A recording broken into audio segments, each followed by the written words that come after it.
In the words of my man E, the chosen one, let's talk about it. From the 90 to the 53 breakdown. Any day I get home, man, I listen to the shakedown. They said the real is the fake now, and me beginning's uncensored, so you know they gotta hate now.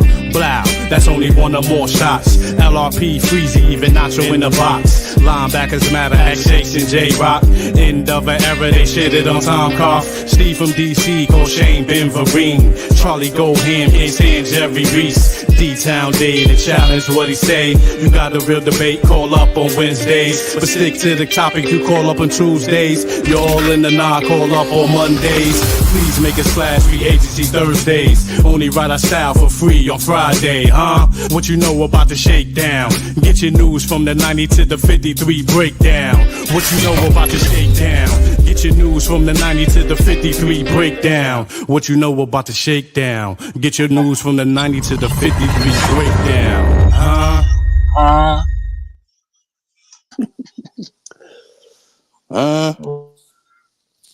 It's been a minute. It's been a minute. Happy New Year. You know what I'm saying? We back up in this motherfucker. Turn up the music, boy. Did you miss us? Did you miss us? Shaboing boing. Did you know what I'm saying? Season's over. Party over here. Yeah. Season's over. Party over here. The nightmare shit is over. But it's just continuing, ladies and gentlemen. Shakedown up in here on this Monday. Welcome back. Peace to the gods, peace to the earth, peace to the family, peace to the panel. Got the brother J-Rock. He the chosen one from the Bronx. Same difference. Yes, sir. Last real poet, and the brothers is going to be on the way, but we are here. Season's greetings. You know what I mean? New year, new us, stepping outside. And we're going to talk about these Giants, man. A lot to talk about, a lot to discuss. Everybody's talking about it, so why not us, right? So what's going on, peoples? Did you miss us? J-Rock, starting off with brother. What's going on, man? How was the holiday? How are things? How are you feeling today after the decision? Told us months ago, but we were still holding out hope. Mm-hmm. But how you feeling, man? I'm not surprised with anything the Giants did or about to do. But, had a good holiday. 2 weeks. What we talk? 2 weeks. Mm-hmm. Christmas was good. New Year's was good. Man, I'm here, man. 2025, man. It's a different scene, man. Y'all see what's going on now with these sportscasters. We're gonna get into that too. But yeah, man, I'm good. For real. You know what I'm saying? I want to holler at who's my lucky number one Philly out there that I want to holler at, see if I could come put something on the table. You know what I'm saying? I don't know who she is yet, but I'll think of her in the next 15 minutes. But either chosen one, how you doing, brother? Peace. Welcome, man. First of all, peace to the gods, peace to the earths. Happy holidays, man. Happy New Year. We always make resolutions. Some of us do, some of us don't. But the only resolution that I got, man, is just a new, improved, better everything around all the board. It's time to get that rest, relaxation, and reset. And I'm looking forward to 2025 because 2024 is behind us. The only things I'm bringing into it is my brothers and the love that I've always continuously had. So for all of those, we are back in the building. Happy New Year to you and your families. And we got a lot to talk about today. A whole lot of mo, as Mr. T would say. We got a lot of mo. Got a lot of mo. Mm-hmm. Absolutely. Same difference. Last but not least. Definitely not least. But Yes, what's up with you, brother? How you feeling, man? Good to hear from you. Man, same here, man. Everything good, man. Holidays been good. New Year started off the right way. You know what I mean? Left some things and left some people in 2024 in the past because it wasn't advantageous to me. You know what I'm saying? People got to figure out, man. Some of the people that you deal with, are they dealing with you because you beneficial, or are they dealing with you because you're beneficial? You know what I'm saying? And you figure out some people only ring your line when they need something. And you be like, damn, I got love for this person, but I'm noticing a pattern. So I ain't gonna lie, man. I had to get rid of a couple people, man. People that I knew over a decade and things like that, man. But they're not adding on to my life. You know what I'm saying? When I think about them, I don't see their purpose. Yeah, we had fun in the past, but that's the past. I'll be telling my a couple guy buddies I have, I'll be like, yo, man, when I was in my 20s, I didn't do the things I did when I was in my teens. When I was in my 30s, I didn't do the things I did when I was in my 20s. Now I'm in my 40s. I'm not doing the things I did last year, man. Mm-hmm. You know what I'm saying? It's all about maintaining steady elevation, man. Some of the people that you leave behind, if you go back, you're gonna notice they're gonna be in the same position where you left them. So you don't need to have that in your circle, man, because that's a heavy chain on you, man. Get that weight up off you, man. Don't be afraid to cut ties with these relationships that don't do nothing for you, man. Cut that shit like a rope and catapult. Yo, same. Yo. You ever, I don't know if you ever or any of us ever, right? Mm-hmm. It was something that most people feared. And I'm definitely not even going to have to say pause on this because it's hygiene based. You ever bought a toothbrush kit, but the first time you saw the tongue scraper, you was like, yo, I'm not putting that in my mouth and scraping my tongue with that. You feel me? Like, I'm not doing that because it's not something that was ever in a household. But do people realize how beneficial a tongue scraper is? Not only does it get rid of the bacteria your tongue may have, but it also is the biggest part of cleaning out your mouth when it comes to your health from the things you ingest. So I hope the people caught that because I wanted your wisdom to be spread, brother. I love you much. Much love, man. There's a shorty that make fun of me every morning because there'll be all kinds of noise coming out of there. I was like, don't get mad at me because I'm releasing all this bullshit that's in your house overnight. You know what I mean? Dust mites and all that shit. I'm getting all that shit out so I can be the best version of myself throughout the day. You know what I'm saying? All up in everybody's face talking. You know what I'm saying? No breath foul over here. No foul over here. For real. Throat clear like you ate a bag of zinc. I tell my daughter, man. I tell my daughter to brush her teeth, right? But I'll be like, brushing your teeth is not really brushing your teeth. You gotta wash your mouth. You gotta brush your teeth, your gums, your tongue, and your lips. Your lips, your tongue, your gums, and your teeth, B. You gotta get the roof too, pause. Turn that toothbrush upside down and do like a flicking motion and get from behind your teeth too. Floss. You gotta floss. Get that bacteria off your tongue. If you go in your mirror and you stick your tongue out and you see your tongue is white, it's not supposed to be. It's not supposed to be. Get that shit off your tongue, man. Exactly. That is old food and bacteria. Thank you. Yo, thank you. I did not expect. I'm gonna tell my brothers. I did not expect our first conversation to be oral hygiene for this new year. But let me tell you how I'm gonna tie that all. Let me tell you how I'm gonna tie it all together for you, LRP. Because oral hygiene is what led to bad ingestion in the past. Word of mouth carries an energy, a vibration, a spiritual tone to it. A liar carries a spiritual vibration and a tone. A truth teller carries a positive radiation. But a procrastinator, you'll never know because they don't know what to do with themselves. So anything will come out their mouth. You feel me? So if you are taking care of the first part of the problem, which is the way you act in your speech, everything that you ingest or regurgitate will be positive. That's a fact.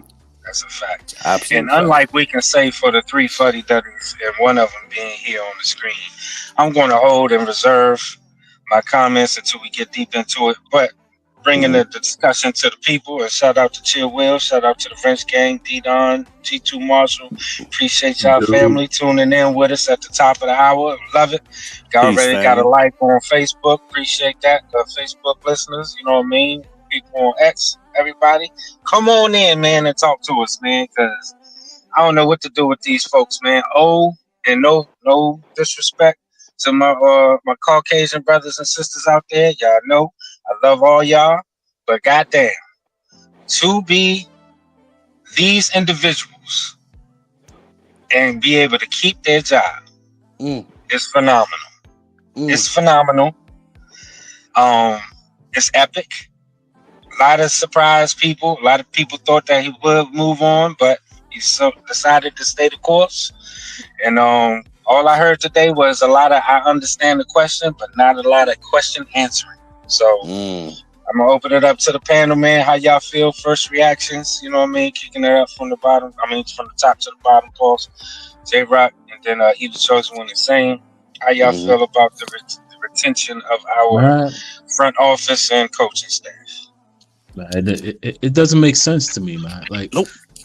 The first year was a smokescreen, and if you were really looking into it beyond just being a fan, you can see that the underlying things that were going on wasn't right. That manifested into the next season, where we found out nobody likes Daboll on his staff, to where everybody was exiting after a 9-7-1 season. All your coaches want to leave. What's going on there? They try to sweep that under the rug. Then you have a 6-11 season, right? The only reason why your OC stayed because you gave him you gave him a promotion. He didn't want to be there. Then you come to this year, 3-14. So every year you lost 3 more games than the previous year. And the owner says, "Yeah, let's keep on that trajectory. Run that back. Let's run that back." Yeah, so then what? Next year you gonna win 1 game, if that. I need you. That's the trajectory you're going in. Go ahead. I need you. I need you. I need you to show why I am no good at my job as an owner. I need you to show why I am an idiot and people look at me as the laughingstock. I need you to keep our fans in peril. I need you to make us look like the worst franchise in the NFL and the laughingstock. I need you to help me lose relationships when it comes to free agencies and draft. But what I mostly need you for is the fact that because I don't know what the fuck I'm doing anyway. So by having you, it at least makes me look a little less worse than you, because I need you to help me look a little bit better, because you are just that bad because I hired you. So we all in this together. But at the end of it all, I need you until I don't, which is the scapegoat. But we know, so I'm we gonna know, keep, yeah. We know who they are, right? We know who Shane Daboll. Oh, yes, we Joe are. Shane yes, is. We do. We know who Brian Daboll is, all right? Yeah. If it messes up next year, I don't blame neither of those two, because you can't. But guess what? Joe Shane made those mistakes in year 3. He didn't make it in year 1. He made those mistakes. He let people go in year 3, and then said, "Oh, well, we made mistakes." But think about it, J-Rock and fellas. John Mara's not selling the team. He's not giving up ownership, and he's not going nowhere, right? So therefore, he can do this. This is a Dan Schneider situation from Washington. Yes, We're looking at the same thing in Washington. Right? Look what happened in Washington the first year he was gone.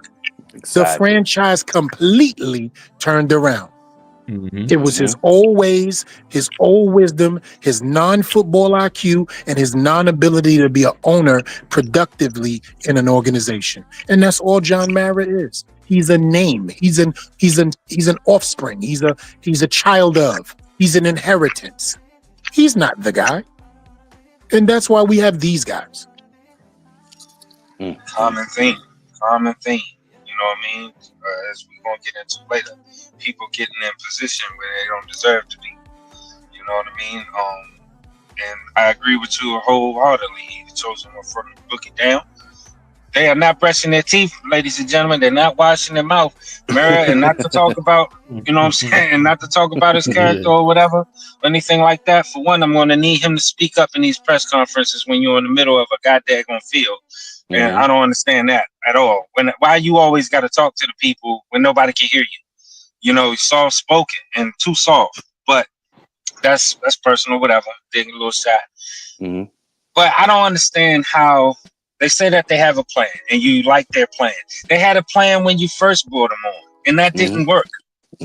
So what makes you? I mean, what gives you that warm and fuzzy or that good gut instinct that you refer to? It's a gut feeling that you have to stick with these guys, knowing that there's a good, strong chance that they're going to do the same thing again because how they look at the game is different, and it doesn't equate with them with their peers and their competition. You know what I'm saying? You can feel good about the person that's standing in front of you, you know what I mean, for a job interview. Oh man, that's this, that, and the third. But you go outside, there's like a whole bunch of people in the hallway that's way better. That's a fact. I got I don't a couple understand things that. to say about Go ahead, bro. It's on you. in regards to the season, man. Not just this season, but last season, man. Let's be serious, man. 9-25, and everybody's safe. Mayo got fired on the field, and he won one more game than the Giants did. 9-25, and you talking about run it back. So now they are absolutely a package deal. But what do you do when the shit is rotten from the head down? And you can't cut the head off the snake. What are you supposed to do then? Are we going to just be in turmoil year after year? Because it's definitely 100% that these two guys, DABOLL and SCHOEN, are a package deal. Now we have another year like we had this year, next year, they're both gone. But where does that leave us? I want to highlight something real quick. Don J said, and we got you, Chill Will, on the link, bro. Stick around, we got you, because I definitely want to get your opinion on some of these sports topics that we have later on. But first of all, real quick, go ahead, LRP. I'll speak right after you, my brother. Go ahead. Okay, yeah. Don J said, guys, John Mara is bringing them back because he know there's no other GM or coach who wants to be with the Giants. I feel that statement. That statement, and I hear you, Don J. But my pushback on that is that I disagree. I know. I wouldn't say I know. However, I strongly feel that there are plenty of people that would love to take over this honored franchise of the New York Football Giants. One, I mean, I know I say his name all the time, and it's not going to happen, but Louis Riddick would love to step in that role. He would love to be the GM of the New York Giants. Can't tell me anything different. You know what I mean? But the problem is, there's people that want to come, but there's a certain type of person that the Giants are only looking for. Like, the job is only open. It may be open to the public, like USA.gov and shit, when they tell you, like, oh, all these jobs are here, but we only want federal employees, or we only want veterans, or we only want this. They only looking at one type of person or one character. Type of characteristic of people that they are looking for. There's a whole bunch of people that want to be there. They don't want them. And let's talk about that, because we're not going to just let that go over their heads, because that's important. Let's discuss it a little bit more. First of all, we're talking character basing. Let me break down everything that LRP said. He's talking about character basing. One, the color of your skin might have something to do with it. We're not just saying that. We're looking at it from that standpoint. Since when has a black GM been here, and what was his success? That man won Super Bowls when he was here. That man won Super Bowls when he was here. He was not unsuccessful at all. Let's get that out there. But you can fire a successful guy and hire all these unsuccessful guys after that. Why is that? You know why? Because Reese wasn't a John Mara pick. He was a Wellington guy. He came here under Wellington. So did Ronnie Barnes. They got hired under Wellington because Wellington said, we're going to start putting color in our building. We're going to be equal opportunists, and we're going to be a franchise that sets that standard. Now, I'm not going race barrier here. I'm going credentials. Louis Riddick has been more qualified than any of the GMs that we hired in the last 8 seasons.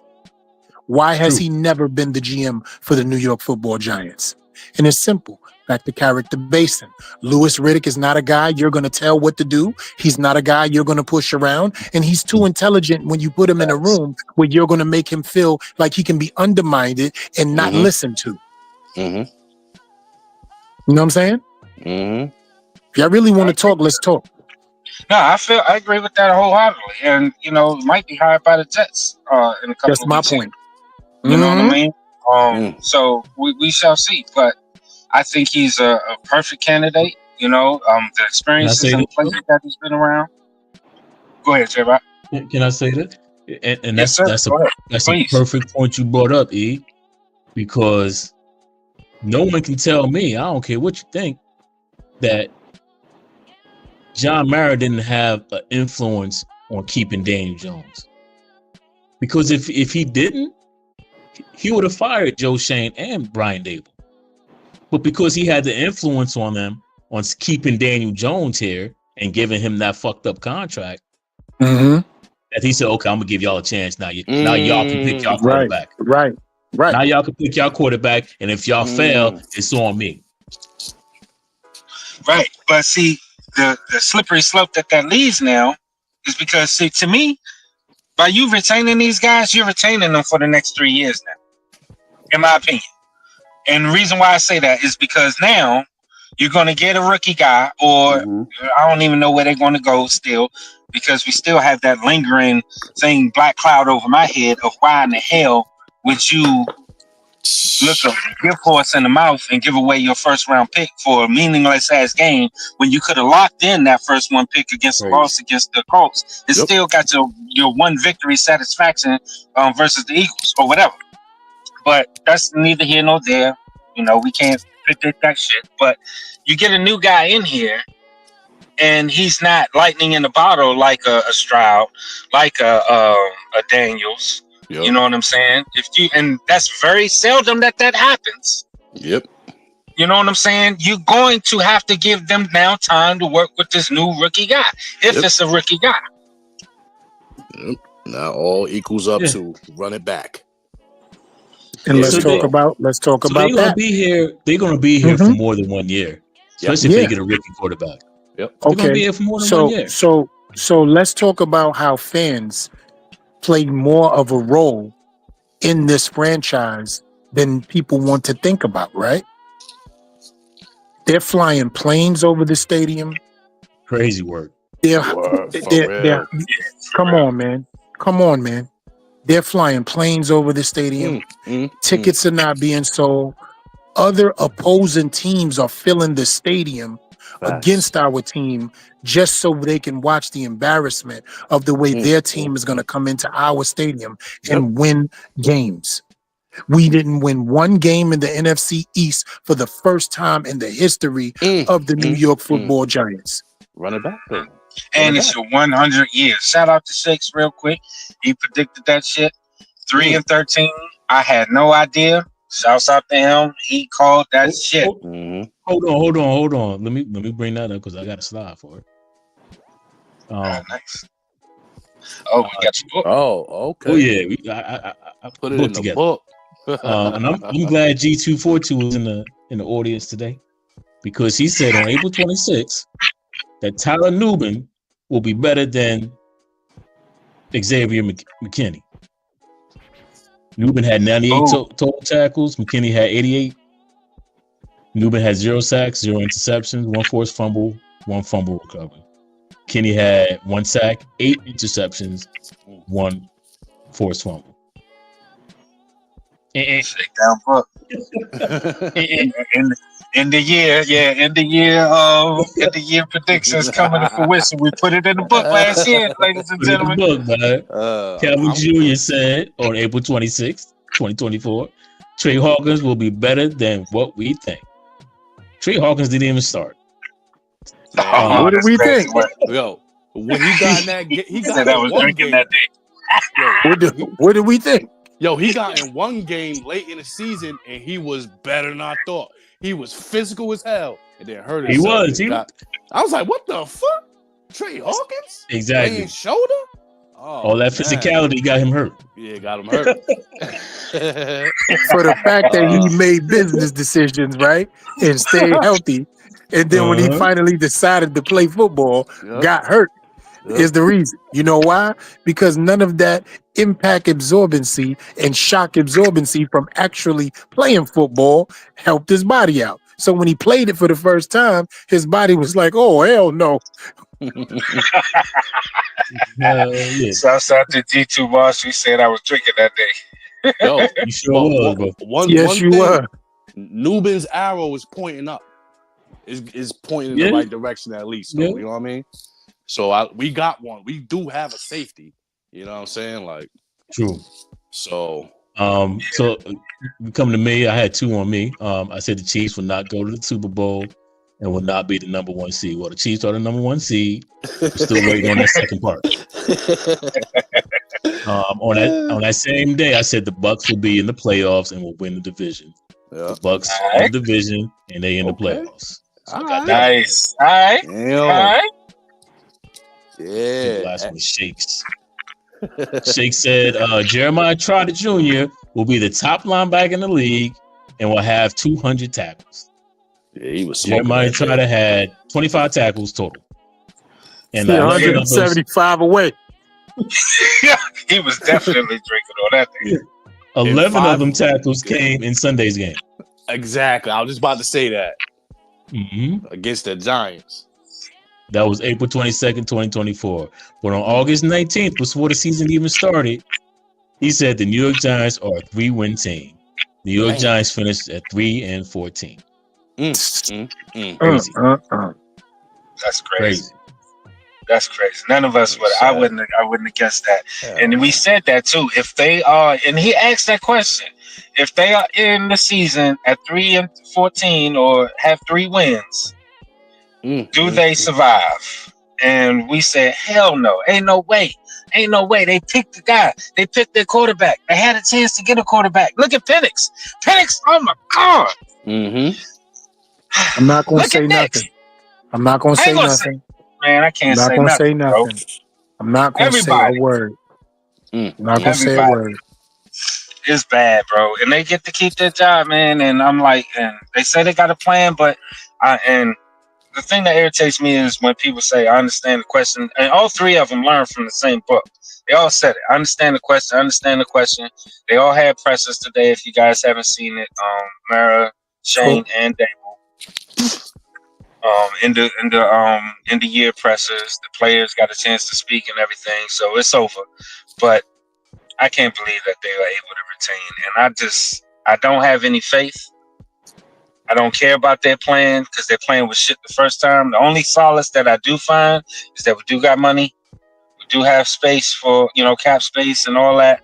The Daniel Jones contract come to fruition. It did not put us in a bind or anything money-wise.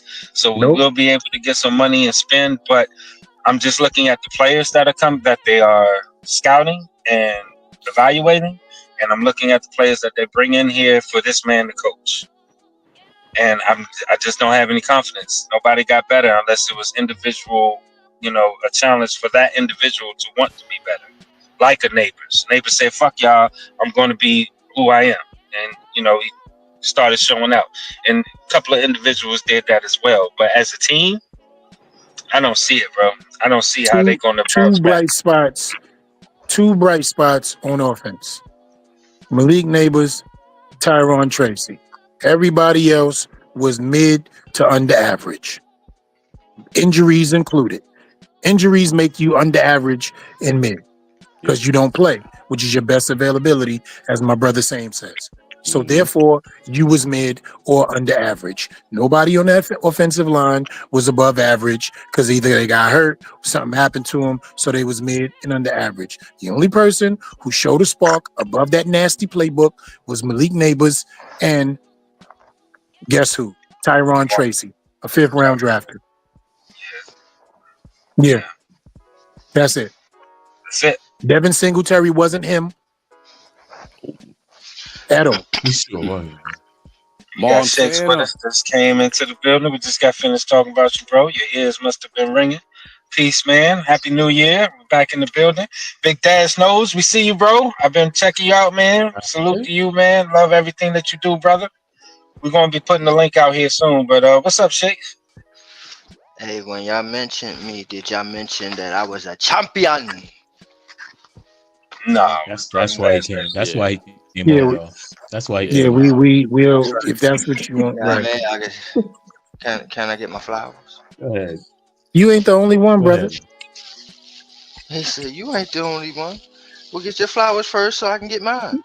Nah, go ahead. You could take all the flowers. I just got something to say to Chill Will. Watch your mouth when you talk to me, fam. You understand me? I stepped into them playoffs and whooped your ass. Watch your mouth. You can't say nothing to me. I whooped your ass in the playoffs. So the shine get cleaned, that's for somebody else, not me.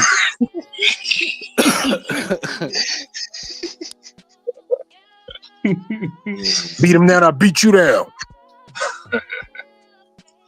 Well, The floor is yours, Shakes, man. So- Talk to the people. Yeah, man, talk to the people, man. what's good, everybody? What's going on, folks? Y'all speaking to a champion here. Two-time.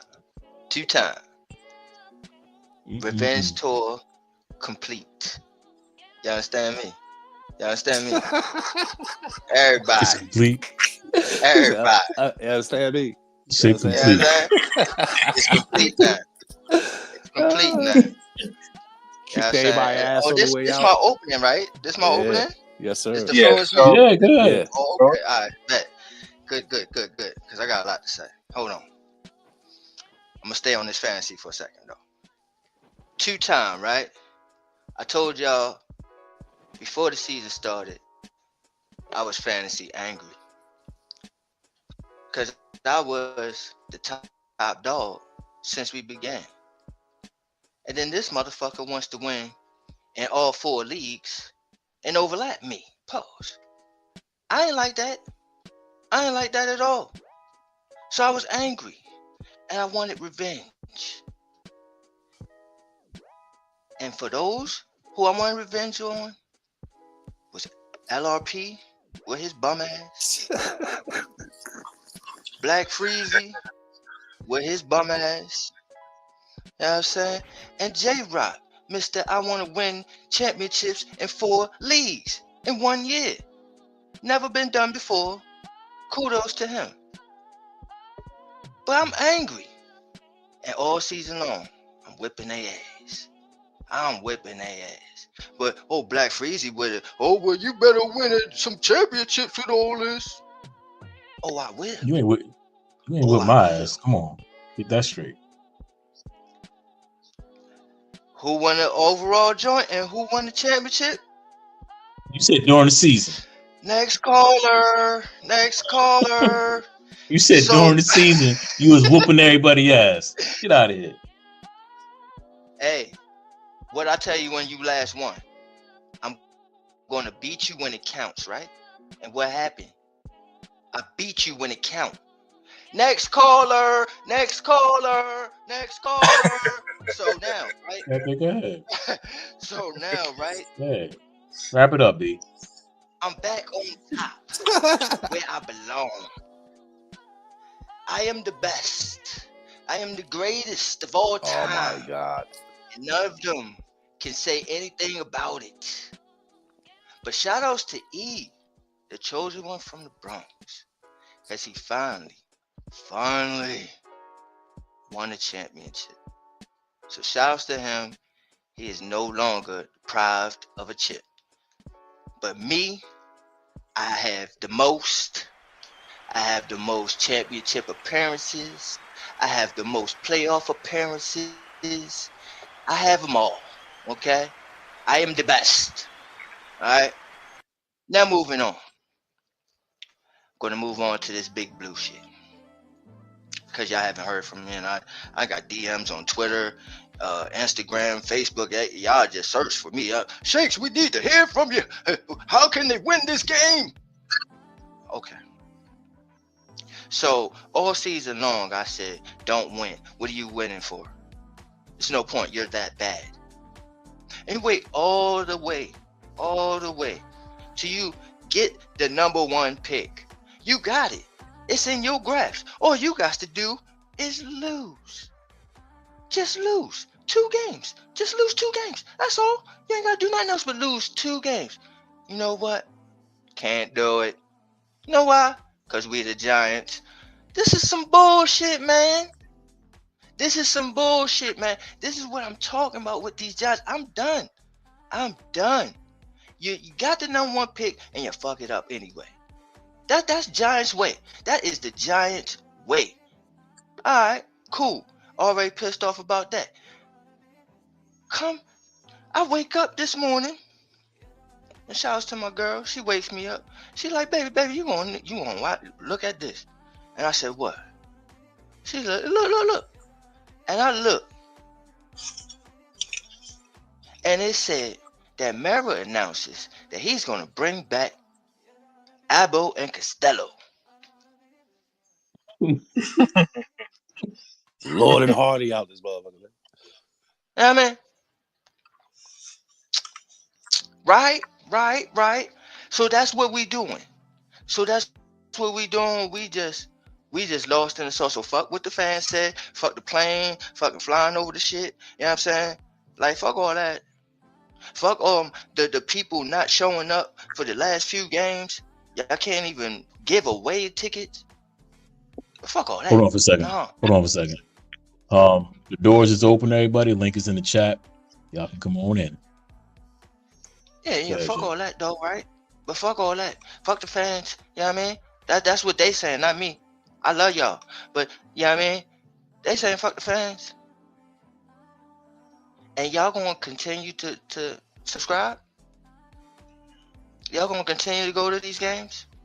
Y'all gonna continue? It's in our body, bro. It's in our body. We've been doing it too long, man. I don't understand it, bro. This is why it don't change, bro. This is why it don't change. This is why he can sit there with his smug on his face and say, I think they can get it together. I don't know. I mean, how can I sit here and say I know when we just won 3 games? So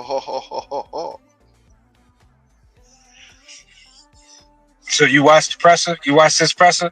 Yeah, I seen it. Speak up. It's embarrassing. It's embarrassing, bro. Fire yourself. It's embarrassing, bro. This is a laughing stock in the organization. I retire from rooting for this shit. I'm done. I'm Purple City Gang for life. You see, his problem is he's coming from a position. This is what I hate about people in their arrogance in their position and where they think that they are.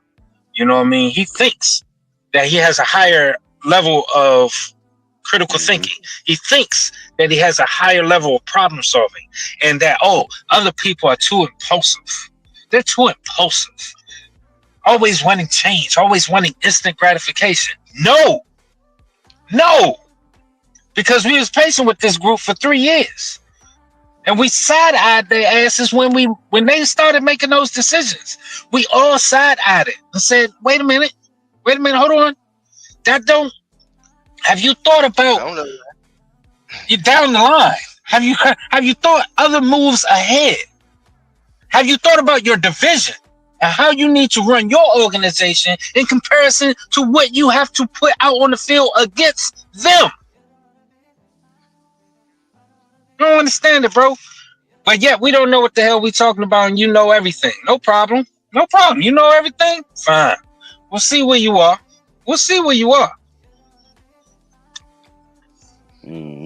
All of a sudden, these guys gonna get smart. All of a sudden, they're gonna believe in the running game. All of a sudden, they're gonna be able to evaluate quarterbacks better. You evaluated one guy one season and won a playoff game, and all 3 of y'all said that same shit. Your one accomplishment.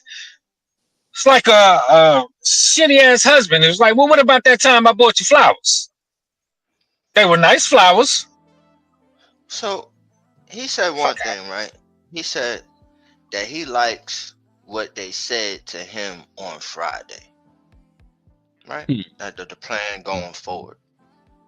What the hell could they have possibly had told him that the Like, plan The was? same thing that Skip Bayless said to I Joy want to Taylor. know. You know what I'm saying? You know what I mean? Because Got it. I'm sitting here like, what can you have possibly say that convinced him to say, yeah, we're gonna go forward with y'all? Because I don't see it. I don't see what they could have said. What can you well, have said? We're gonna get this quarterback. That's the only thing I can see. We're gonna get this quarterback, and we're gonna turn this organization around. Well, we only a quarterback away if you really look at it. Is that what you say? that's what they said. That's exactly what they said, Shakes. Mhm. I can tell, and he said it in. Sean said it not in so many words, but cryptically in his press conference, turning a blind, saying things like, I quote, using air quotes, turning a blind eye to things. That's what he said. I regret turning a blind eye to things. I won't be doing that moving forward. We made a mistake at the quarter. We get a quarterback in here to be able to excel Jalen Hyatt's career, to be able to give Wan'Dale Robinson the tools that he needs. We need a quarterback in here. This, that, and the third. He said those things, and I'm pretty sure that's what he said to Murray this morning or whatever. Quarterback. And they put it all on Daniel Jones. They think that the reason why they ended the way they did is because of Daniel Jones. Can't tell. I mean, probably could tell me something different, but I will be eager to hear it because that's what I believe. I am now known as the anti-giant. I don't give a fuck. I'm against everything y'all do, son. Talking about a mistake. They got to know the difference between a mistake and poor decisions. A mistake is when I send you to the store for whole milk and you come back with 2%. That's a mistake. You out here making poor decisions. You're making well thought out poor decisions. Right? Yeah. When you got somebody in the room telling you to do something different and you still, and that's the only solace that I take from him. He said, turning a blind eye to the Barkley situation. That's what I think that's what he was talking to or addressing. He turned a blind eye and not realizing the value of these guys. I don't know if that to be true. I don't want to put words in his mouth. I don't even want to give him that much credit because the privilege of all three of them standing there talking to us like, you know what I'm saying? You just didn't fuck up for a whole year, fucked up on fries. Every goddamn order you sent out had to be come back and be remade. But your ass is now the manager of this goddamn franchise. We're going to promote you to head cook. Knowing damn well your ass is burning all the burgers. I don't understand it. I don't understand. Another situation you would have been fucking fired. I got to say this. The fact that you even got a chance to give me some type of bullshit testimony to make me believe in something, then for you to probably keep it a real buck and turn some shit that I did around on me by letting it be known that you do know. Right, John? Half of this shit is your fault. And us having to keep Daniel Jones, right? Like, there's some type of truth serum in how he felt because he was convicted. So in my mind, they didn't say shit, Shakes Montana. His conviction says it all with keeping them. It wasn't them that had to say anything. It was him that had to look into the mirror and say, maybe it was me that fucked this up a little bit. So guess what? If I can keep a quarterback that I feel I fucked up, how about a whole regime that I hired to get this thing right? That's his MO. Y'all didn't see that from the gate? I kept a quarterback here that shouldn't have been here. I made them keep a guy and pay a guy that we shouldn't have had here. But guess what? If I can do that for a quarterback, you don't think that I could do that for a guy who came in here and turned around the financial aspects of my organization? And a guy who was actually head coach for the first year? Fuck the reason why he got the accolade. It fell under my NFL franchise. I'm glad so he's just not a good common sense football IQ dude. This shit is all just a joke. Other regimes don't even have this conversation. Like my brother Sam aforementioned, Gerard Mayo got fired when the clock hit 0 in the fourth quarter. Facts. That's crazy, bro. He ain't even hit the locker room speech. Nothing. That's crazy. But you know why they did that, right? They want Vrabel. Yeah, they want Vrabel. Pretty much. And I'm glad that y'all said what I y'all want said. Vrabel too. because the thing about Pause. what he said, what Pause. Mara said, was like that. I was like, oh, okay, I get it now. I see exactly why he's so, I mean, locked on to these guys, because the main thing he said was these guys came into to my organization. Pause. Came to my organization, and I never seen it like this before. They advanced the organization. So in other words, all I'm saying is like what he's saying from the system aspect. They're not on the damn chalkboards no more and all that. He's like, ooh, I never seen it like this before. We're modern now. You know what I'm saying? And now that's so prevalent to him that he'll overlook all the bullshit that they done just did. Or he'll And overlook that's all that because they done bought some new computers into the system. exactly, and that's the problem with this type of person and this kind of CEO or president or worldview that this person has. It's because you would overlook that shit. You know what I mean? Like, never mind you coming in and seeing that the new lady done put new drapes in this, that, and the third, and got a new TV and this, that, and all that.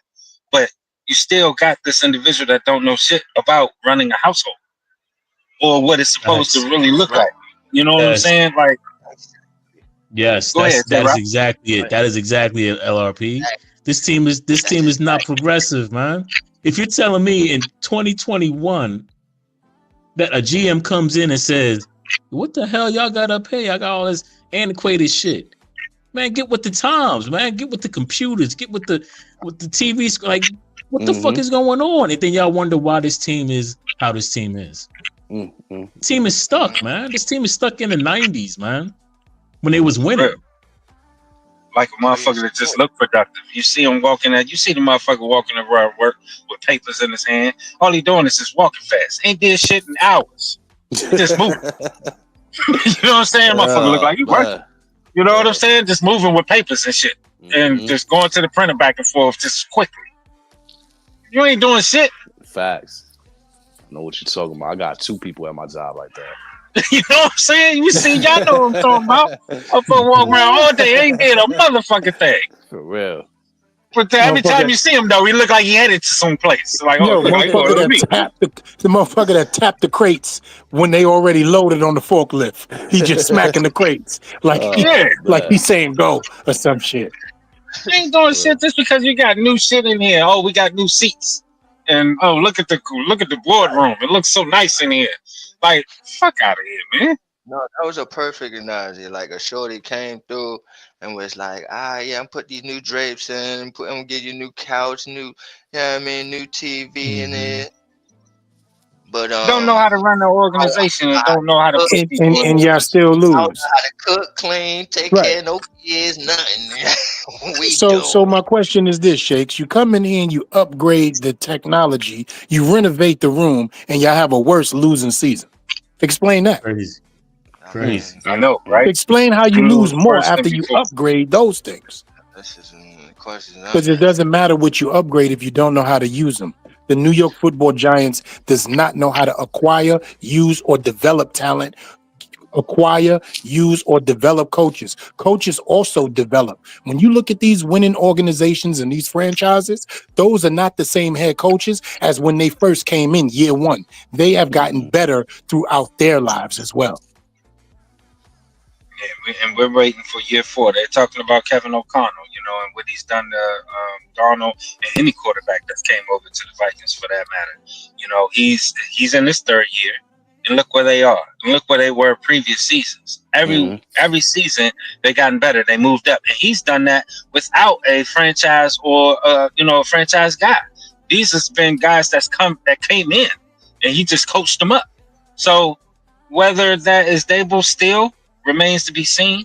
But moving, I want to jump gears to that graphic that you just had, J-Rock, as far as the draft order, and now we're picking at 3. Yeah, I got and has anyone, and during this time that we've been off, has anyone thought, and especially with this latest draft order, it's locked in now. We're picking at 3. Do you guys see a realistic opportunity for us to even get one of these 2 guys? And Chill Will's in the audience. Hopefully, he's still there. But Tennessee Man. could take a quarterback. Cleveland could take a quarterback, right? And it could be over already. Yep. Yep. And now we're looking at Jackson Dart or Dylan Gabriel. Nope. Or taking Travis Hunter. That's what I'm saying. I think they're going to plan They might ahead of take time. Travis Hunter. The dude from Arizona State coming out? Is the dude from Arizona State coming out? What's his name? Oh, there he is. What up, Chip? Who's that? What up, fellas? Chill. Happy New Year, my dogs. Happy New Year. What's going on, brother? Peace, man. Who the quarterback from Arizona State? That's the boy that was I forget his name, but he all right. He might come out though, ain't he? A first round prospect? I mean, it that do it really matter, right? You know what I'm saying? Well, yeah, it matters. His name. Not with quarterback. See, I see things differently. Not with quarterback. It don't matter if they're a first round prospect. You trying to get it right. You don't want to get no splash on draft day and then catch a brick for the next 10 years. You just trying to get the shit right. So you get the guy that you can coach up that can do the job. Period. Well, I don't give a fuck if he's 7th round, 1st round, 10th round, goddamn MLB, whatever. You just want to get the right guy. And so I'm saying he's capable for sure. He got confidence.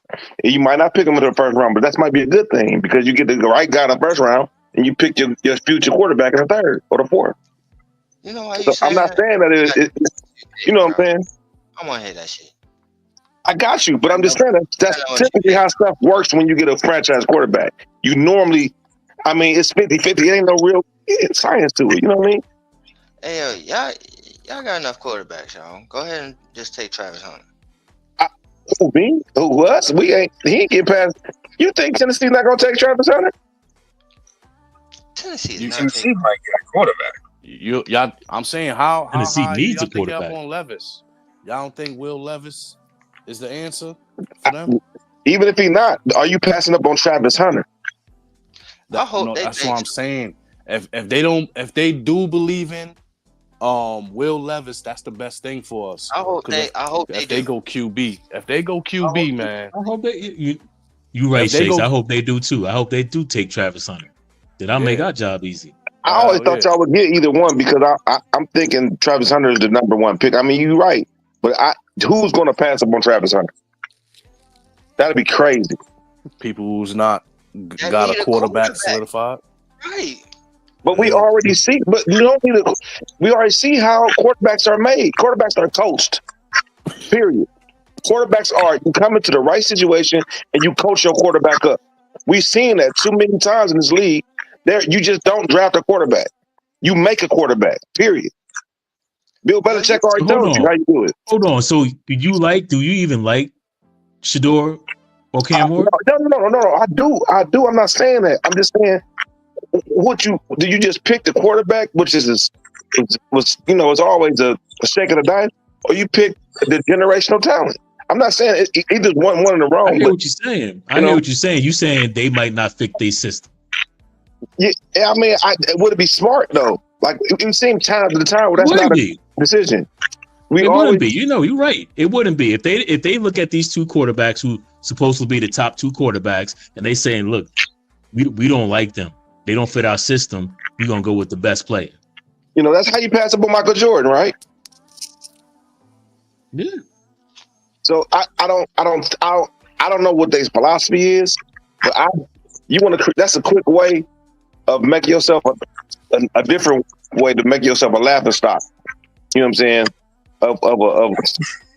I think Levis. I'll tell you, Chill. I think Levis is on a fast track to the bench or a backup quarterback position. I do not see him being a starting or franchise quarterback that's going to take a team, especially the Titans, where they want to go. Now, where the Titans organization is in their front office or how they feel on him, I don't know. But I can see the potential of them. I mean, their fans is wearing Shador Sanders hats, paper bags over their head, so the fans are calling for a quarterback, and they might be more acceptable to listen to their fans versus our organization. But I think they need a quarterback. They take swings. Tennessee does more taking of quarterbacks that don't fit their system than anybody else. But I So think they're gonna take regardless, a y'all gonna quarterback. get a QB. I think regardless, y'all gonna get a QB. Y'all can trade up for a QB. Y'all can trade the two. Can I Y'all can trade the two. can I get a little conversation real quick? First of all, CW, what up? Happy New Year, brother. My dog. You already know what time it is. Oh, you know what it is. I love you, brother. Think about it like this, right, Chill? Franchises like the Giants build backwards. Franchises like the Titans have a culture set because of a guy like Mike Vrabel. He set a culture there already, right? You really think that they would take the chance to pass up on a Shador Sanders to keep a Will Levis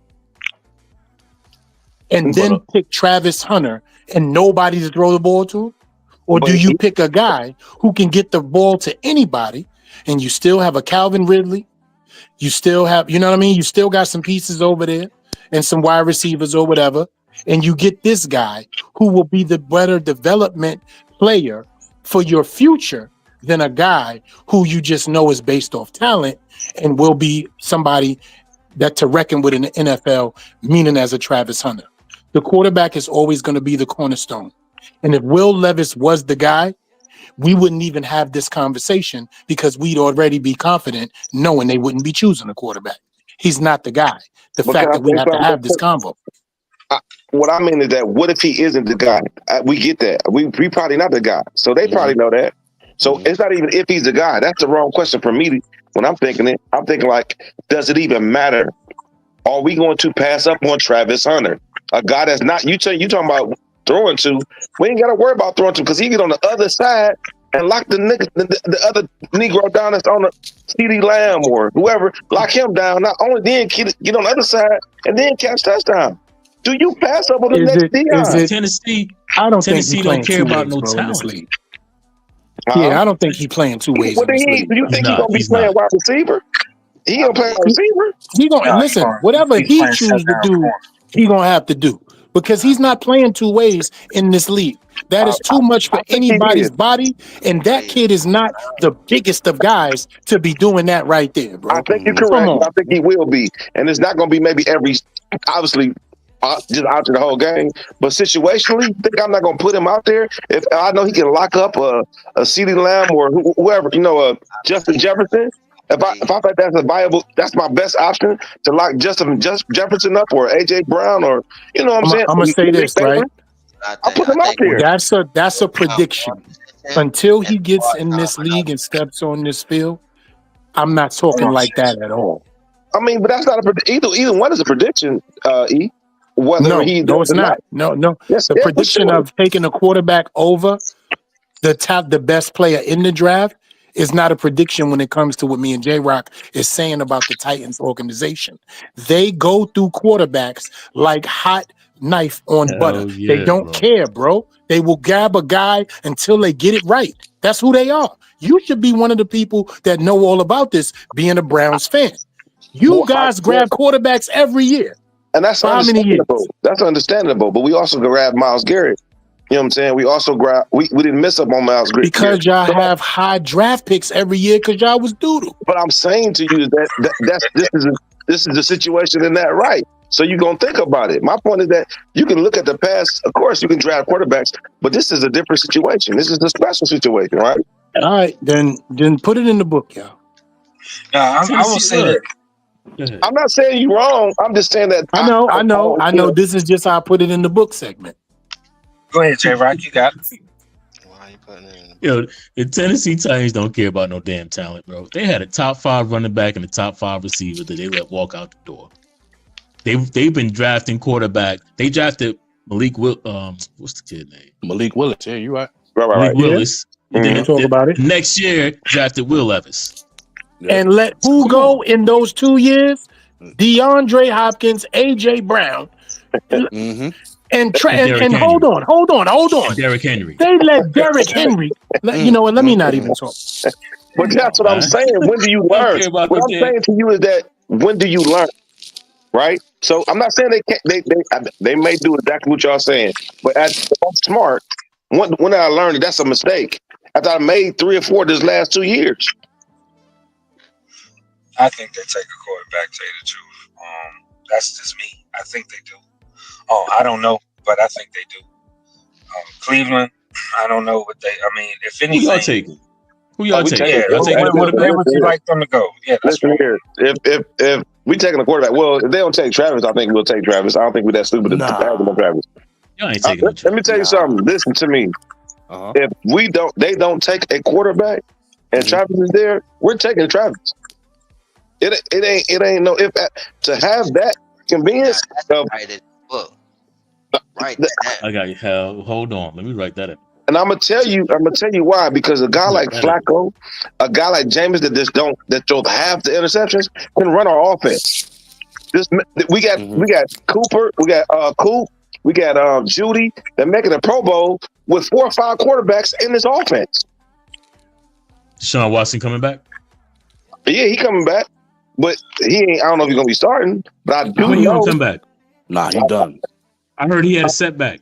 When he coming back? It doesn't mean he coming back though. And whether he's set back or not, he's still gonna come back. We got no choice, right? Nah. He No, they guaranteed, restructured. They're Y'all going to got a choice. restructure his but contract. it's still guaranteed though. Right. They paid that man. Yeah, he's all the money They gone pay him already. to, you don't pay a hooker to stay, you pay her to go. But that's 46. That's some bread, bro. Well, he gonna be at least gonna be that hooker gonna be on the bench just waiting to get tapped in. Like he gonna Too. But he done in Cleveland. He ain't throwing no damn passes. That's You know what, man? I'm just telling you, the carousel here is crazy because man, we done had 4 or 5 this year, and I'm telling you, man, this offense still kind of produces to some degree. We just abandoned the run this year, was just the problem, was just the issue. We didn't really have our identity, but man, if anything, I mean, we take a quarterback. We just need a quarterback that can run our offense and not get turnovers. You know what I'm saying? Because they can coach him up. I'm gonna tell you what the thing about that coach. You may not like him, but he can coach that offense. That's a fact. We get Flacco back.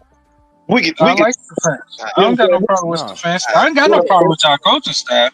Yeah. I really don't. It was Real just quick. Deshaun All right. that didn't So hold progress on, him. real quick. Let me ask this question. Mhm. I heard what you said, and you just jumped off the bridge, and we wrote it down. You know what I'm saying? Oh, J Rock got it down in the book. Jump off the bridge about what? Put it down. With the whole Travis Hunter thing, but we gonna You move. don't think that makes sense? No, hey, not for y'all. hey, listen, that's your take, and you written down And now, y'all bro. are just arguing about how an organization like the Giants can't get it right, and so you would that would be one of the reasons why they couldn't. That's why Cleveland and the Giants are where they at. They're doing Now, shit hold like on. that. Getting off my question. All right, hold on. Right. So now that you jumped off the bridge, right? Scratch that. Say that Tennessee does take Travis Hunter. Mm-hmm. Now, number 2, who do you want? Who do I want, or who I think we're gonna get? Sure. Who you think Both. they gonna? Yeah, answer both. Yeah, both. Man, that's the question that I cannot figure out right now. Don't hit me with the understand the question shit, man. What I want is I would take Shador. I like Shador. Understand the question. I don't necessarily know if he's good as they would say. I do want him. I'd rather have him because he's a quarterback. You know what I'm saying? He can. I believe in. You know how people be like, yeah, you know what? I got to get Lamar Jackson all these weapons, but when guys leave his system, they seem to do pretty well. You know what I'm saying? What would you do? It's You your got- decision. What would you do?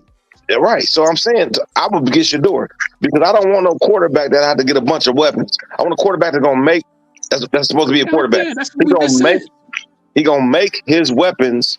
He can make use of those weapons. You ain't know Jerry Judy was good till he was with Jameis, right? So I need a quarterback to be a quarterback. That's what I need, and Shador seems to be that guy.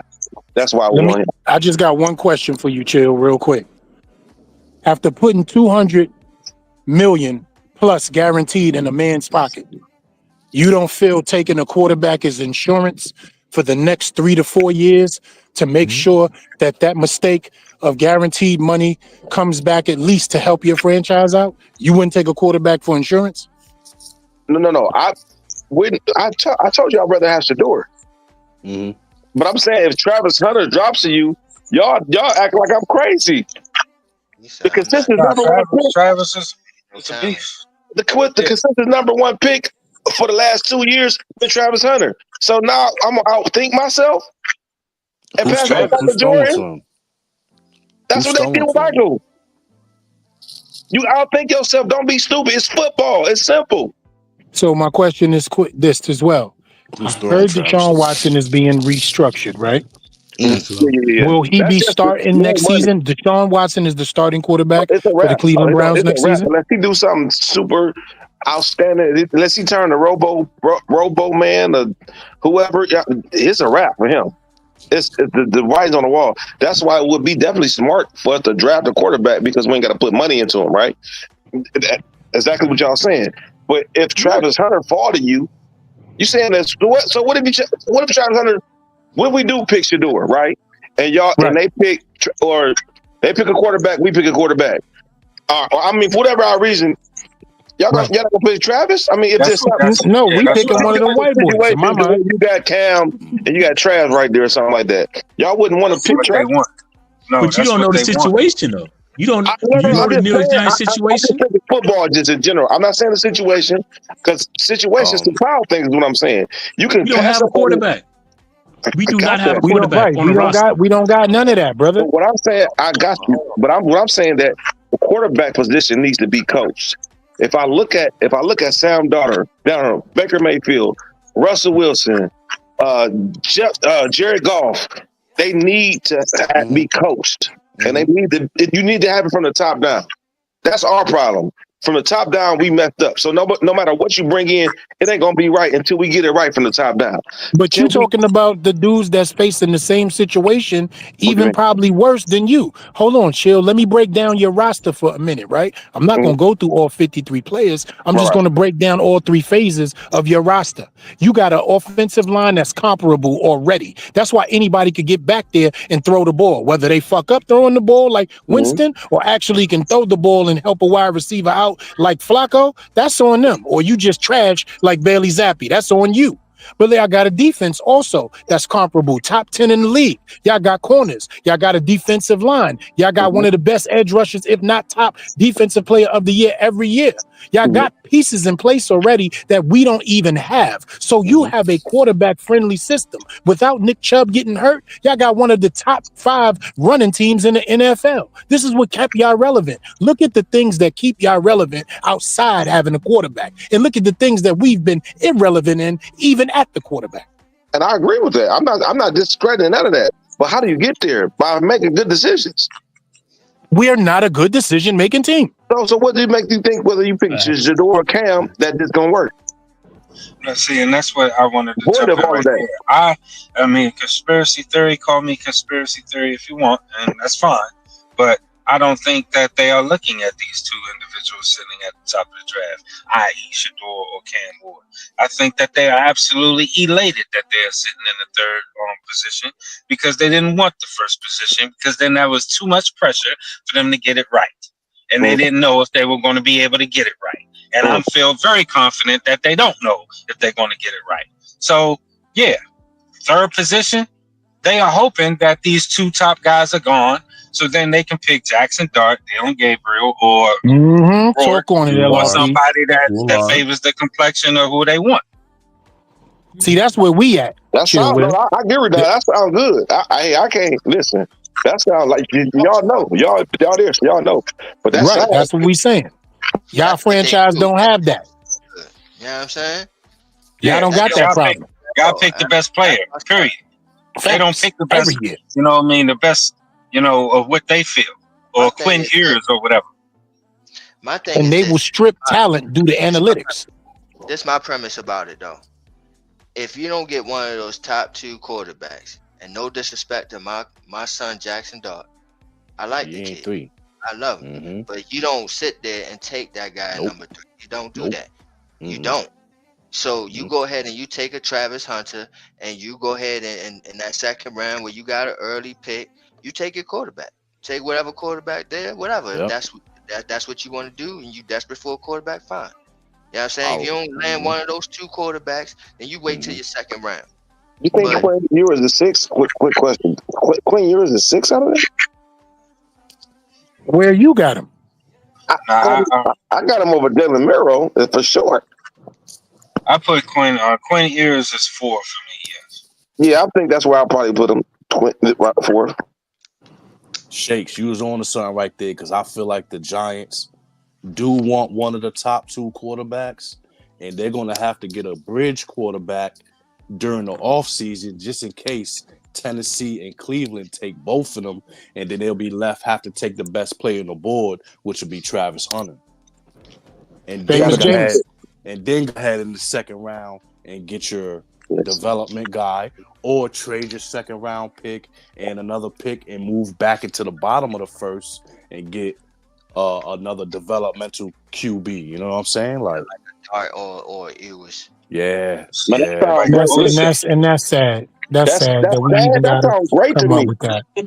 That's just That sounds crazy. great to me. That's y'all get Travis and then be able to get on the back end get Ewers, who's looking like he may have some moxie in his playoffs, and he's got like he look like he may be could be something. He maybe could coach to be something. But Travis, man, that'd be crazy. Y'all, my neighbors and Let's bring some context to this thought process, right? With that, What does Dart and Ewers need to be successful? What's the first thing they need? Travis Hunter. Not at all. Not at all. Offensive line. What do they need, man?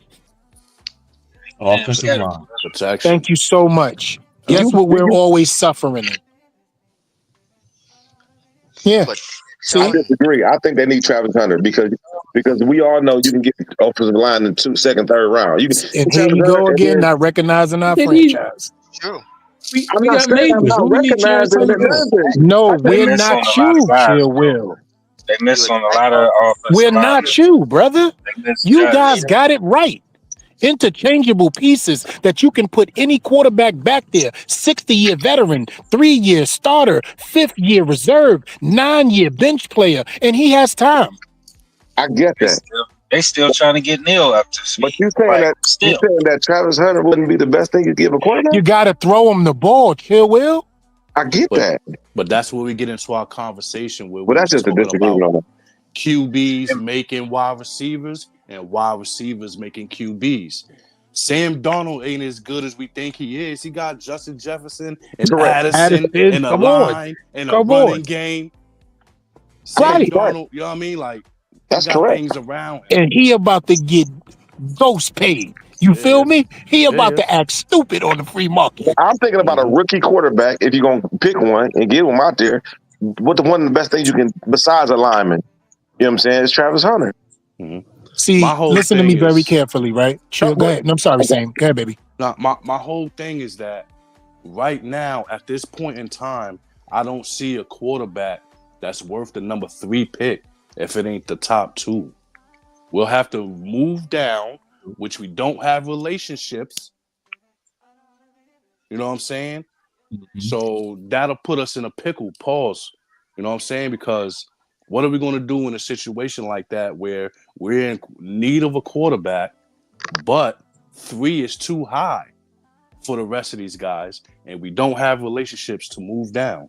So to not put all your eggs in one basket thinking that you're going to land one of these top 2 guys, you're going to have to get a bridge quarterback during the offseason just in case those 2 guys are gone. So you could go ahead and get Hunter, and then you could get one Ewers or something like that, one of these quarterbacks that's going to be a little later in the first round or come back around in the second round. You know what I mean? That's just me. No, Sam, I'm with you. Now check it out, right, Sam? Mm-hmm. This is how you can jukes the people. This is how you jukes the people. You get a Travis Hunter. Yeah. People are not gonna be mad, right? Mm-hmm. Yeah, Travis Hunter, 2-way player, best guy in the draft. Yeah, right. We good. Mm-hmm. Then you get a guy in the second round as a quarterback, right? Mm-hmm. But then you get a bridge guy. Mm-hmm. How does the guy in the second round get to play sooner than later? Because the bridge is being booed and they're calling for him. And he's going to get the same calls as a guy that you pick 1 or 2. So it looks like you're fixing it or you got a solution for it when all you're really doing is fucking up and doing the same thing, which is called recidivism in rotation. You're only doing the same thing. Yeah. You're giving us less of quality for long term so we could keep complaining. and then you give us something to be happy about to make us feel like we actually made it somewhere. Ain't nobody stupid with that shit no more. But you gonna have to coach him up though, E. Like I And see. and to me, Dable is not the guy, so I don't even want So with to no go on matter that rant. Shouts out to Big Pat, bring in real quick. Big Pat Sports up in the building. Peace to the God. What's going on, bro? Big Blue Crew in effect. What's going on, bro? Speak your piece, man. I just wanted to bring you in. What's Big going P, on, what man? up, baby? Yeah, just want to say what's up to y'all fellas. We do the outside podcast tonight. Me and NYG. I'm just gonna let y'all know y'all don't have to worry about Shedeur Sanders going anywhere but to the New York Giants at number 3. The Titans are not taking a quarterback. They're taking Travis Hunter, and the Browns are more than likely going to take Cam Ward ahead of Shedeur Sanders, and Deion Sanders is not letting his son go to Cleveland or Tennessee. I promise you that. He's going to New York at pick 3, and you will see during draft day. It's already been written. So Shedeur Sanders will be a New York Giant. I promise you that. Don't get me excited. Pause. Don't get me all smiling and shit. You know what I'm saying? I'm gonna tell you, Big Pat, we might have to put that one in the book, bro. Yep, I'm not too confident. I want to have that confidence. Trust me. I want to have that confidence too, but I don't. I believe that's the case. But I look at all scenarios, man, and if both of those quarterbacks are gone, you got to take Travis Hunter, and then with that second pick or whatever, you get your quarterback. However, let's just say the worst of the worst happens. Shedeur and Cam Ward go 1-2. You take Travis Hunter. You got the the number 2 pick in the 3rd round. You trade that. In the 2nd round, you trade that pick, go back up in the 1st. Yep. Well, you won't have to because those 2 teams took a quarterback, so you won't have to. Nobody else will want a quarterback like that because they'll take Jackson Dart before Jalen Milroe. Yeah, facts. Milroe on the 2nd. Can I say something real quick? Because, and not to throw anything off, but what I would do right now, even before the draft, what I would do right now, tomorrow, is call New England and see if I can get Joe Milton over here. I want to sign Joe Milton right now. Let him be in the building all off season and fuck off. And I hear you, K Mac, with the Winstons and the Fields and a Bridge quarterback that we're talking about. My Bridge will be Joe Milton, even though I know he's not a veteran, but I will get that kid in the building right now as a plan B, just in case these 2 teams at the top of the draft want to get silly. If I get Joe Milton, he's plan A. I told people about Joe Milton before the draft. Yeah, a great game, yes, sir. Oh my God! Did you see that laser? That's me and Freezy. That's me and Freezy's son right there. Yeah, man, this kid here, bro. You coach him up. Yeah, I told people about Bo Nix and Milton. It looks like Milton's been working on this game. He looks elusive as I don't know. And he's healthy. Because Gerard Mayo was there. Call the Patriots and say, "Look, I'll give you a 3rd round pick for him," and they will give him to you. I take it. You can get Milton. I do that right now. I'm taking Travis Hunter at 3. If those 2 quarterbacks are gone, that's a fact. I'm taking Travis Hunter at 3, or I'm trading back.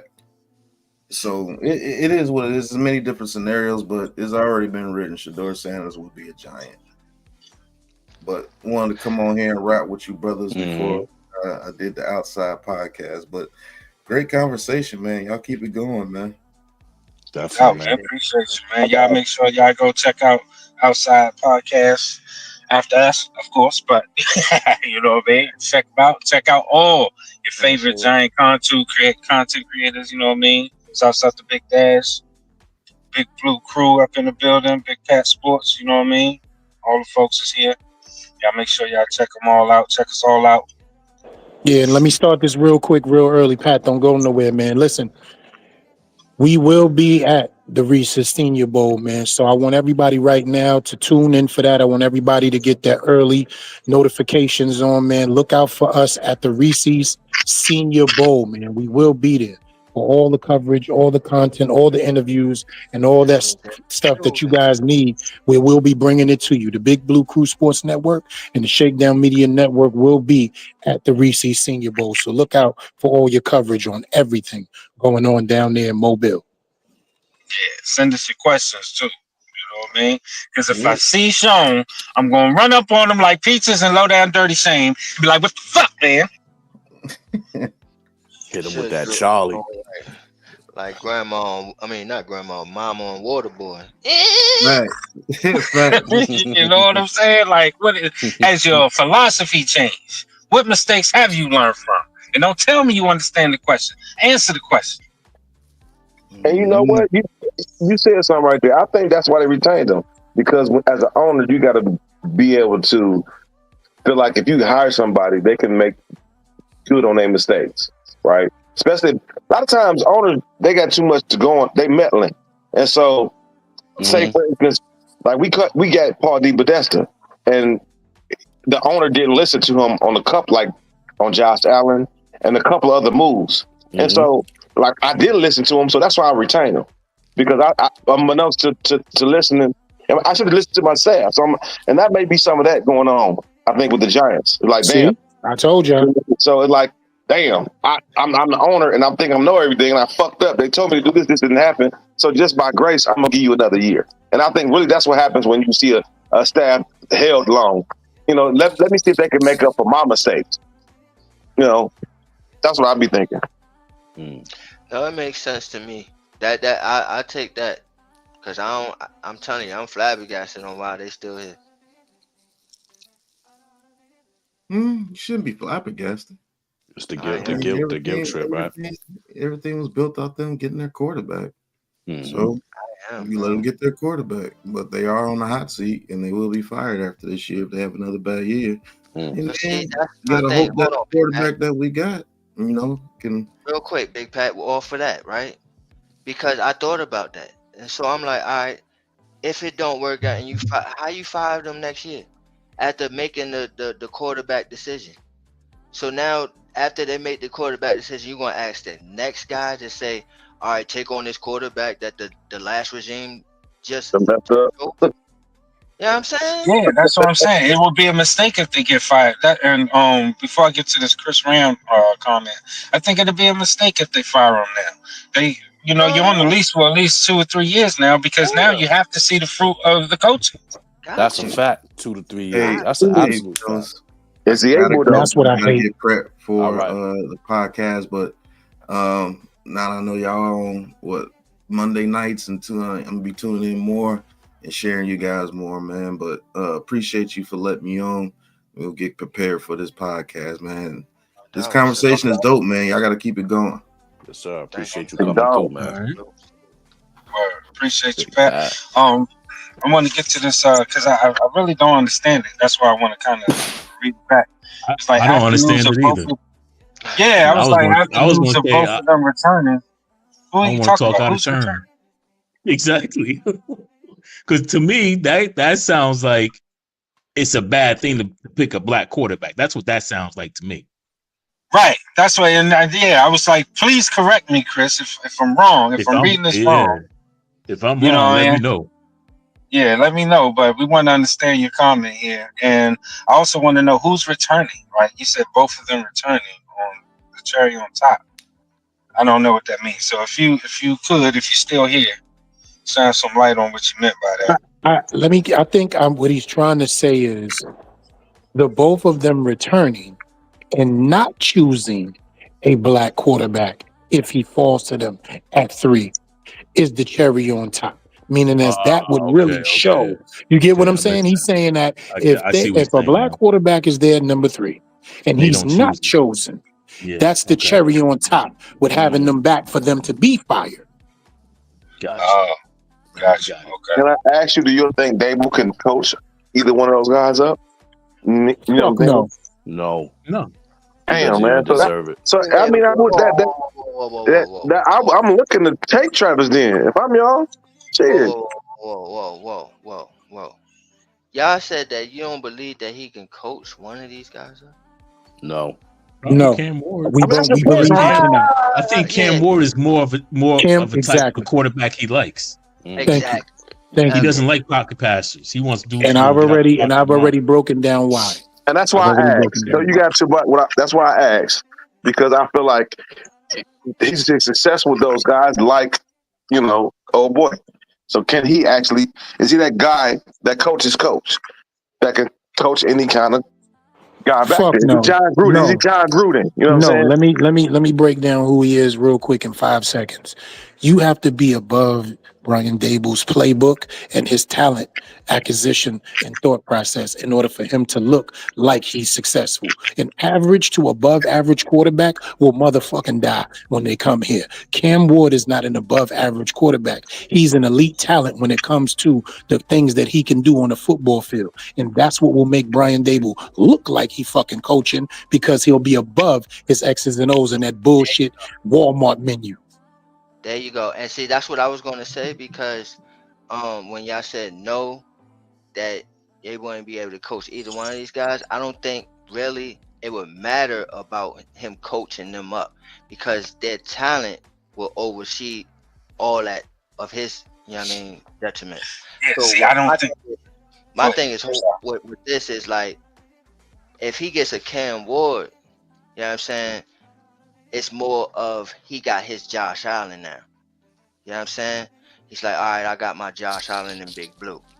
If he gets a Shador, I feel like he'll think more of, all right, well, I got Eli Manning kind of all over again. Not to say that he's Eli Manning, but he's in that realm of pocket passer. Okay, this is how we gonna have to design our offense, if y'all understand what I'm saying. So yeah, I think that either one, and the really caveat to either one of them is the reason why I feel that way is because they both know how to process defenses. Like, they both hella smart, and they can read defenses very, very well. So in that aspect, I feel like they're going to do well either way. Now, will they be fill up their full potential? No. With Daboll, no, they're not going to fill up their whole potential. But I still feel like they'll be comparable quarterbacks, and even good quarterbacks, to go playoffs and Pro Bowls and all types of shit. I just don't know if they're going to win with a Daboll. But that's let me change the subject real quick, because Chris Ram brought this question up. Well, a comment. He says all Shane Bowen fault right now. Yeah, it is, because he's the scapegoat. Since they brought back Joe Shane and Brian Daboll, they need a scapegoat. And Brian Daboll has been shitting on his defense all season to Mara. So now you're going to see, probably the next week, Shane Bowen's going to get fired, and they're going to bring in a new defensive coordinator. Hey, J-Rock, does that not speak volumes to what the fuck went on with Wink Martindale and OG Bobby Johnson, who has developed the number 6 offensive line in the league in front of Jaden Daniels? And Wink Martindale just beat the shit out of a team in college with his defense? We don't develop talent. They wasn't good enough to be here, though. They weren't good enough to be here, and so they had to leave. So Dylan Gabriel was a good quarterback, and he made them look like, you know, he made them look crazy. Go ahead, check out my bad. Yeah, Shane Bowen is going to be the sacrificial lamb to why Brian Daboll is still here. But what do y'all think? I agree. I mean, yeah, you know, yeah, no, Kafka getting offers. Kafka getting offers. He's gonna be out of here.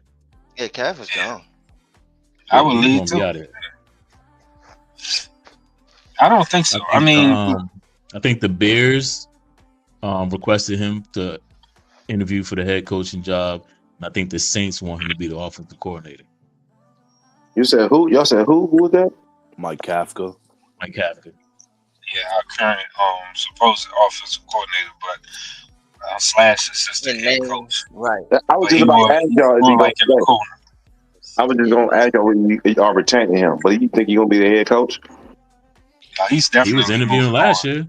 Yo, he was at the Senior Bowl last year, right? Wasn't he doing the Senior Bowl? Yo, the way he was coaching them up. Yeah. The way he was coaching them kids up, it's like, yo, you need that kind of shit on the sideline. But so you don't think they need to retain him for a guy like Shador? I don't know what type of is he like, you know, they don't use him. They don't use him, man. Yeah, it's obsolete.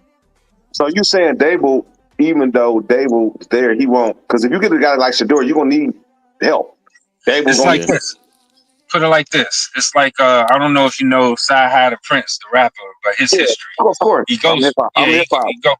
Right. So He's more like Gafka to Dable is more like Sci-Hi to Kanye. You know what I mean? In the background all these years, but the one that's really, Yeah, doing yeah. doing the shit. Not saying that Kanye ain't dope as a rapper. I'm not saying that, Yeah, but but Sci-Hi is consequence right beast. on the verses. Yeah, yeah. Right. Okay. You know what I'm saying? That's what Gafka is. He's silent partner. Gotcha.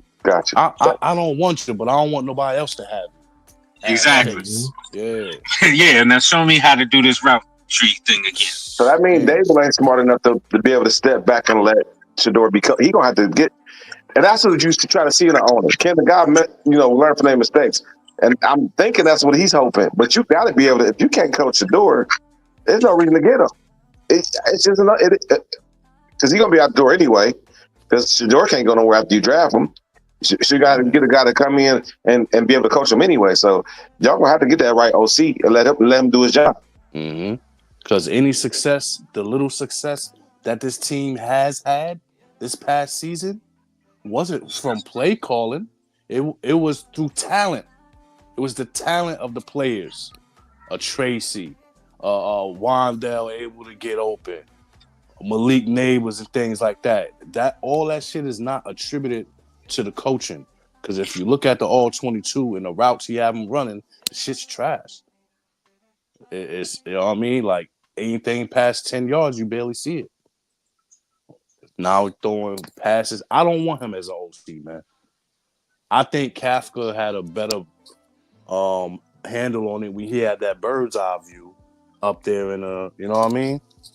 He gotta let somebody else do that, man. You know what I mean? He said that in his presser. He don't even know. I'm like, what plan do they have when you sitting up there telling reporters, Dayball I'm talking about today in the presser, that you don't even know who's going to call the plays moving forward? You still deciding that in year 3. You know what I'm saying? Like, that shit just shows this organization unpreparedness. Like, and I know you probably won't know that in the offseason. Season just ended, this, that, and the third, but it's just the way he answered it and the way the uncertainty. I don't like uncertainty. And these motherfuckers seem uncertain. They really don't know. It's like they just winging it. And if some shit happens to fall in their lap, or it's like, oh, look, that opened up or whatever, then they make moves from there. Versus, you know what I'm saying, like strategically attacking a plan. I may be speaking out of turn. I don't know, but that's what it seems to me.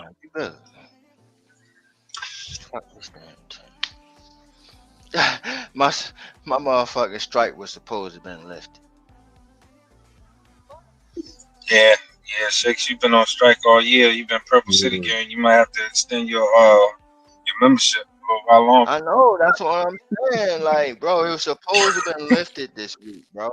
I gotta hear this bullshit, bro. It was supposed to have been today. I was supposed to wake up today and be like, I'm a Giant fan again. Please. Yeah, all this did was another, year 9, year 10, going into a season, going into an off season, talking about we'll see. Hopefully they prove me wrong, or trying to find and using my own daggone personality and characteristics to say, okay, I'm not going to be down in the dumps about this shit. I'm going to move forward because I'm not going to let these motherfuckers ruin my day. So I'm going to try to find solace and find the silver lining, and hopefully they change. Hopefully next year they actually, 4th year, everybody's in their groove and they learn from it and we look different. But, we got no choice, but I got no choice but to do that, which sucks. Because I want to feel certainty. I want to go into this season saying my Giants are going to be good. You know what I'm saying? Like all these other teams or whatever. They're going to be okay. They're going to be good. Not bottom of the fucking barrel. My mug, make me some sandwiches. You haven't won any game against none of your goddamn, you know what I'm saying? We got to look forward to looking in the basement again. I don't want to look forward to that shit. Word. No playoff. Because everybody else is going to get better. Yeah, that's a tough division, man. Y'all division is a mother. And we ain't win not one game. We ain't beat not one person, one team in our division. We have the worst record ever in franchise history. And in the last 2 years, we are 9-25. Gerard Mayo got fired in the tunnel. He didn't even make it to the locker room. He ain't make it to the locker room, bro. They said get out of here. The locker room when they fired him. They said find your way home. Nuts right there. That's nuts. With a progression quarterback, because May wasn't the guy. They started the season with Jacoby Brissett. And May don't look bad. May don't look bad. He don't look. I'm not sure if he's the future, but he didn't look completely ass. Like, you know what I'm saying? He grew. He grew. Yeah. You saw the maturation. Yeah. He got better. He really did. He got better throughout. They didn't play him in the last game because they wanted to give other people a chance, and we got a chance to see Joe Milton, which I need over here. I was like, yo, why the fuck? I was like, you know when they picked him? I was texting y'all right when we was talking about Jeremiah Trotter, all this, and I was sitting up there yelling about Tua this, that, and the third. Y'all remember? We could have got him. Mm-hmm. He was back there looking like he was back there looking like Michael Vick, man. If y'all would have seen the way he just escaping shit, I was like, yo, he making and throwing darts after it. Darts, bro. He threw that laser on the sideline to that for that touchdown while running for like 5 seconds. He was running for like at least 5-6 seconds, dodging people, and then planted his feet and threw that laser like that. Mm-hmm. I was like, oh my God. At one time, he was like 17 for 17, 2 touchdowns. I was like, damn. Oh, yeah, I watched that whole game, man. Me too. He got better over the years, though, and they still fired him. But, that's because they believed that there was someone out there better, which was Vrabel. And they wanted to make sure that they at least open themselves up to have that opportunity to hire him. Mm-hmm. And that's what people do. There's always someone out there better. For the years that we were sitting up there, for the people who wanted Daniel Jones, for the people who didn't, there's always someone out there better. And you owe it to yourself, if you are in charge of an organization, to find the best person. Mm-hmm. That's why they still operating off of feelings. They're reactionary. They're not proactive. They've never been. I think Vrabel will go to the Jets, though, before he go to the New England. No. Hell no. Hell yeah. What do you mean? They roster. They got a way better roster than the New England. Turmoil shit. Oh, yeah. Roster, sure. But relationships and history? Oh, well, yeah. I get that. I get that. But I'm just thinking, like, if he wants to come, I don't know. I don't know about the Jets. I think the Jets win now. The owner. I don't know much about the Jets owner. Y'all know way more about that shit over there than I do. Did you hear? We're gonna get into sports, and that brings a perfect segue. But this is one before we get into the the bombshell that was dropped on Sunday. But there was a report last week where Woody Johnson, the owner of the Jets, was reported to be making business decisions on his team based off of his son's Madden league. Oh yeah, I heard that. About that? Yeah, that's crazy. Yeah, he didn't get Judy. He didn't get Jerry Judy because his awareness was too low. His rating was too low. I was like, it wasn't even his rating. It was his awareness. That's crazy. That's crazy work. But that's how these people living, man. And another bombshell that we wanted to get into. Fox News, Sports News, or Fox 1, FS1. Yeah, FS1 has a bombshell. They got a little diddler type situation things going on. Joy Taylor, sister of Jason Taylor. Linebacker for Dolphins, etc. Has a hairdresser has filed a lawsuit on Skip Bayless and I think her as well, right? Yeah, FS1. Go ahead, J-Rock. You take it, J-Rock. Yeah, so the hairdresser, her last name is Faraji. She's suing FS1, Skip Bayless, and Joy Taylor for sexual harassment and sexual conduct, some shit like that. But she's saying that she was harassed in the workplace by Skip Bayless. Skip Bayless propositioned her with a $1.5 million payday to have sex with her.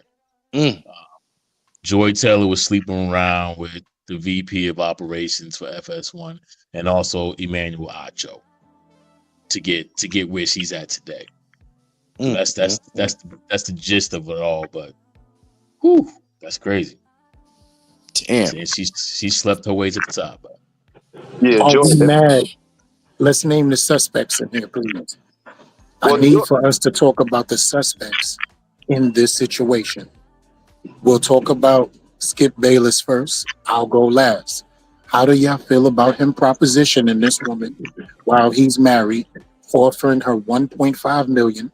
And it got to the point where he said to her, because she said, "You're married," he responded, "Aren't you a Muslim? Doesn't your husband have 3 or 4 wives?" I need my brothers to talk to me about decrepit ass, vampiro, Nosferatu ass Skip Bayless propositioning this young lady and her turning down his propositions multiple times and even reporting me to HR, which was swept under the rug. Oh, they said he's the one that told her to sue her though. Like he really liked her though. Like he was really liked her. So that's what they said. And so when he left before, because he knew they wasn't gonna resign him, when he left, he in front of that VP that they filed a suit on, he was telling her that sue all their asses. I want you to sue all their asses. And because he still kept doing his hair and shit, you know what I'm saying? So he kind of gave her alley-oop at the end. So he might have really liked her, but it's still all of it's unethical, right? So it's just all crazy.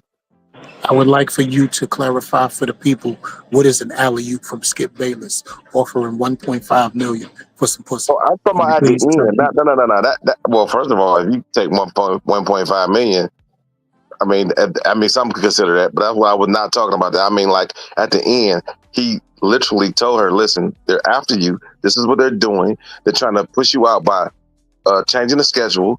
They brought in 2 other hairdressers to do 2 different shows, and so they said, well, all your suspicions are valid, and so what I want you to do is sue the hell out of them," because he didn't want them to fire Shannon, and they did, and it's all because of her lawsuit. They're saying how shit was gonna come down if she was to file a lawsuit. He said go ahead and do it. And so yeah, I don't know. It seemed like the dynamic, they really had a dynamic. She just wouldn't fuck. So she was cool. They just wouldn't fuck. He didn't like grope her, I don't think, or nothing like that. But he did offer her that 1.5 million but he didn't do nothing like physical on her. Because I think he really liked her. From what they made it, like he really was in love with this chick. So like, she got the texts and shit. Him professing his love. So whether you agree with him being married about it or not, that's a different story. But I don't think he was really trying to take advantage of her, opposed to really just like get with her. Oh, he wanted to have a relationship with her. He just want to hit like it. He didn't just want to hit it. He really wanted to try to get with her. Can't buy me love. Wow. He was like, "Yeah, come up in here for the veteran minimum, man. At 1.5, man. At 1.5." Who said she got the Texas and everything, but you know how dudes is. You never really know his real intentions, you know what I mean? But yeah. That's what I'm saying. Like, you have some really, really high morals, or you was making some really, really good money.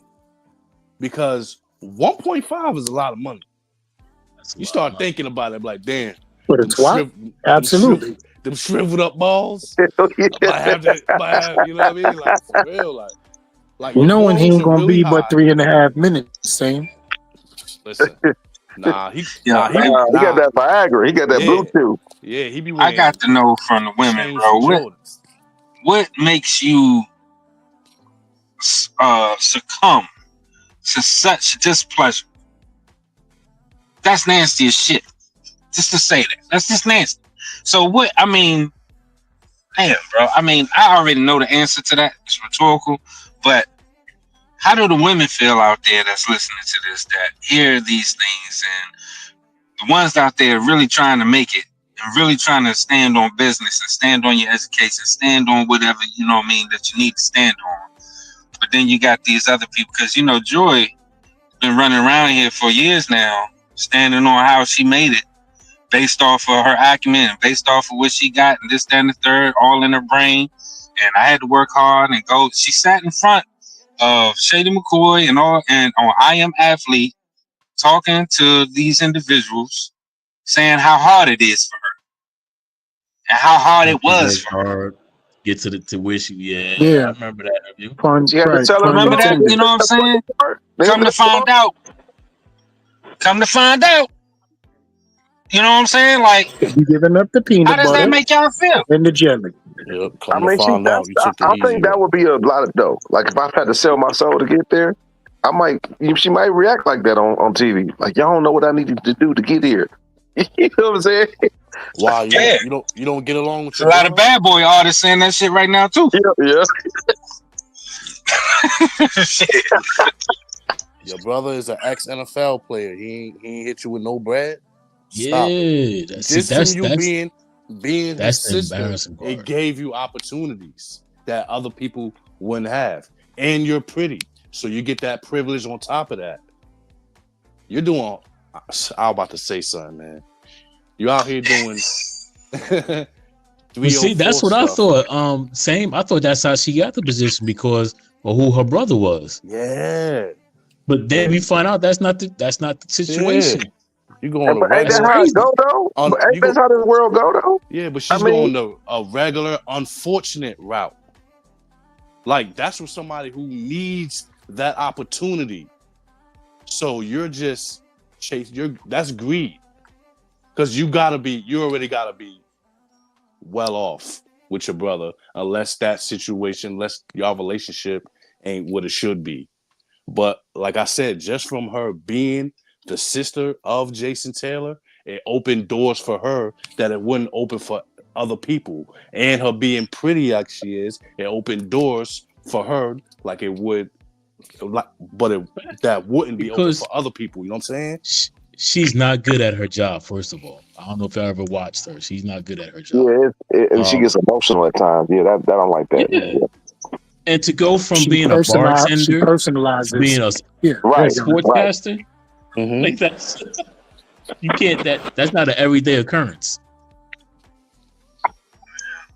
But I I think mean, that's a normal thing, though. That's what I'm saying. Like, it's not for women to be in that position to get that. I think that happens on a normal case basis. Because who's Jason Taylor anyway? I mean, in the scheme of things, of that world, who was Jason Taylor? You know what I'm saying? So I can't just come in and say, "Hey, I'm Jason Taylor." But like, who? First of all, half the people I probably don't even know who they is. Who you say who? Because they ain't playing no But more. if you think about it too, before she started, Jason Taylor took his crack at being a broadcaster Right. and Correct. on the media networks. Yeah. So by him getting his foot in the door for being, post-career media broadcasting or whatever, it allowed her to be around those people. Remember, when Jason Taylor was drafted, she was a little girl, bro.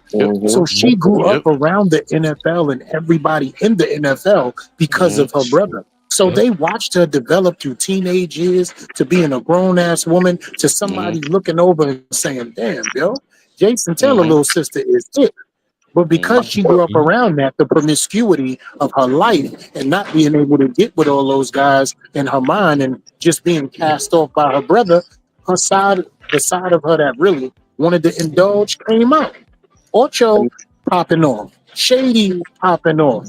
Charles Dixon popping off. These are things that went on way before we talk about this now because of the social media and technological era where nothing is hidden. This is classic open your legs to get your career where it needs to go conversation. She didn't do nothing wrong that has not been being done for decades. Yeah. She knew what she had. She knew that, I'm pretty, guys like me, so I'm gonna use that to my advantage. And she got what she got. I got the twins in front. You feel me? Yeah. I'm pretty. First of all, she's one of the first mulatto-raced females to get that much airtime in the last 10 years on any station. She's been on countless FS1 episodes, features, or whatever the case may be. Moderators for Undisputed, First Talk. Yeah. She's been there, bro. She's been there. Like she's a common old Coward. What's she's his a name? common household face, bro. I'll empower her. Yeah. But she knew the game before it even started. Like she grew up in the game. So she knew it. That's what I'm saying. She knew what to do. Yeah, but the foul part is the revelation that what she said was when the hairdresser started complaining or talking or whatever, saying, "Well, what if this happened? What if that happened?" And she said, "Well, I just tell him that he forced himself on me, and this, that, and the third." That's where it get foul. And that's what I mean, because Marshall, y'all remember Marshall Falk at NFL Network. Marshall Falk was pretty good at his job, man, and being able to break down film and kind of explain and do the things that he was doing. But he got banned. I mean, he's like, he got exiled years ago. You know what I mean? It's sexual harassment, and I'm wondering if that individual, not looping two things together or anything, but what if that was a similar situation? You know what I'm saying? And somebody said something about Emmett Till and the lie. I think it was Ali Sadiq, comedian Ali Sadiq. It's like, people want to sit here and not make a big deal out of it, or one situation don't have anything to do with the other. But he made a valid point when he said that. It was like, Emmett Till started off as a lie. You know what I mean? You could do a lot of damage, and his point was the damage that you can do with a lie. That's a fact. You know what I'm saying? That's all. That's the only point that I'm trying to make. And LRP, to tie these points together, and Sam, I would like for you to illustrate this conversation, because we was having it backstage. This is the same reason why Marcellus Wiley is no longer on the network. This same network that we're talking about. The man who took his job is Emmanuel Acho, and he was blamed for alleged sexual harassment at the job. That's the reason why that went downhill with him. And Sam, I'll let you take that over, because we were talking about it backstage. Yeah, I'm just saying that Marcellus Wiley and Ancho was boys, and Wiley brought Ancho in. Now Wiley's out and Ancho's in. And he's not only in, he's in. You dig? So she found a way to finagle it all. Let me get my shows. Let me get the dude I'm having relations with, and the VP of operations. That means he's hands on. He knows exactly what's going on, like for the show, like, you know what I mean, production, all that kind of shit right there. So she's out here getting the things done the best way she know how, man. Y'all out here. Ancho, I don't know what he did with Wiley, but I think he did him dirty, you know what I'm saying, to take his spot. Boom. And then everybody else is just getting it how they live, unless you disgusting like the shit I heard about Skip. You know what I'm saying? Like, but then Chill Will came with another point saying that he was like really feeling this lady and love. So we not gonna know until these people get deposed.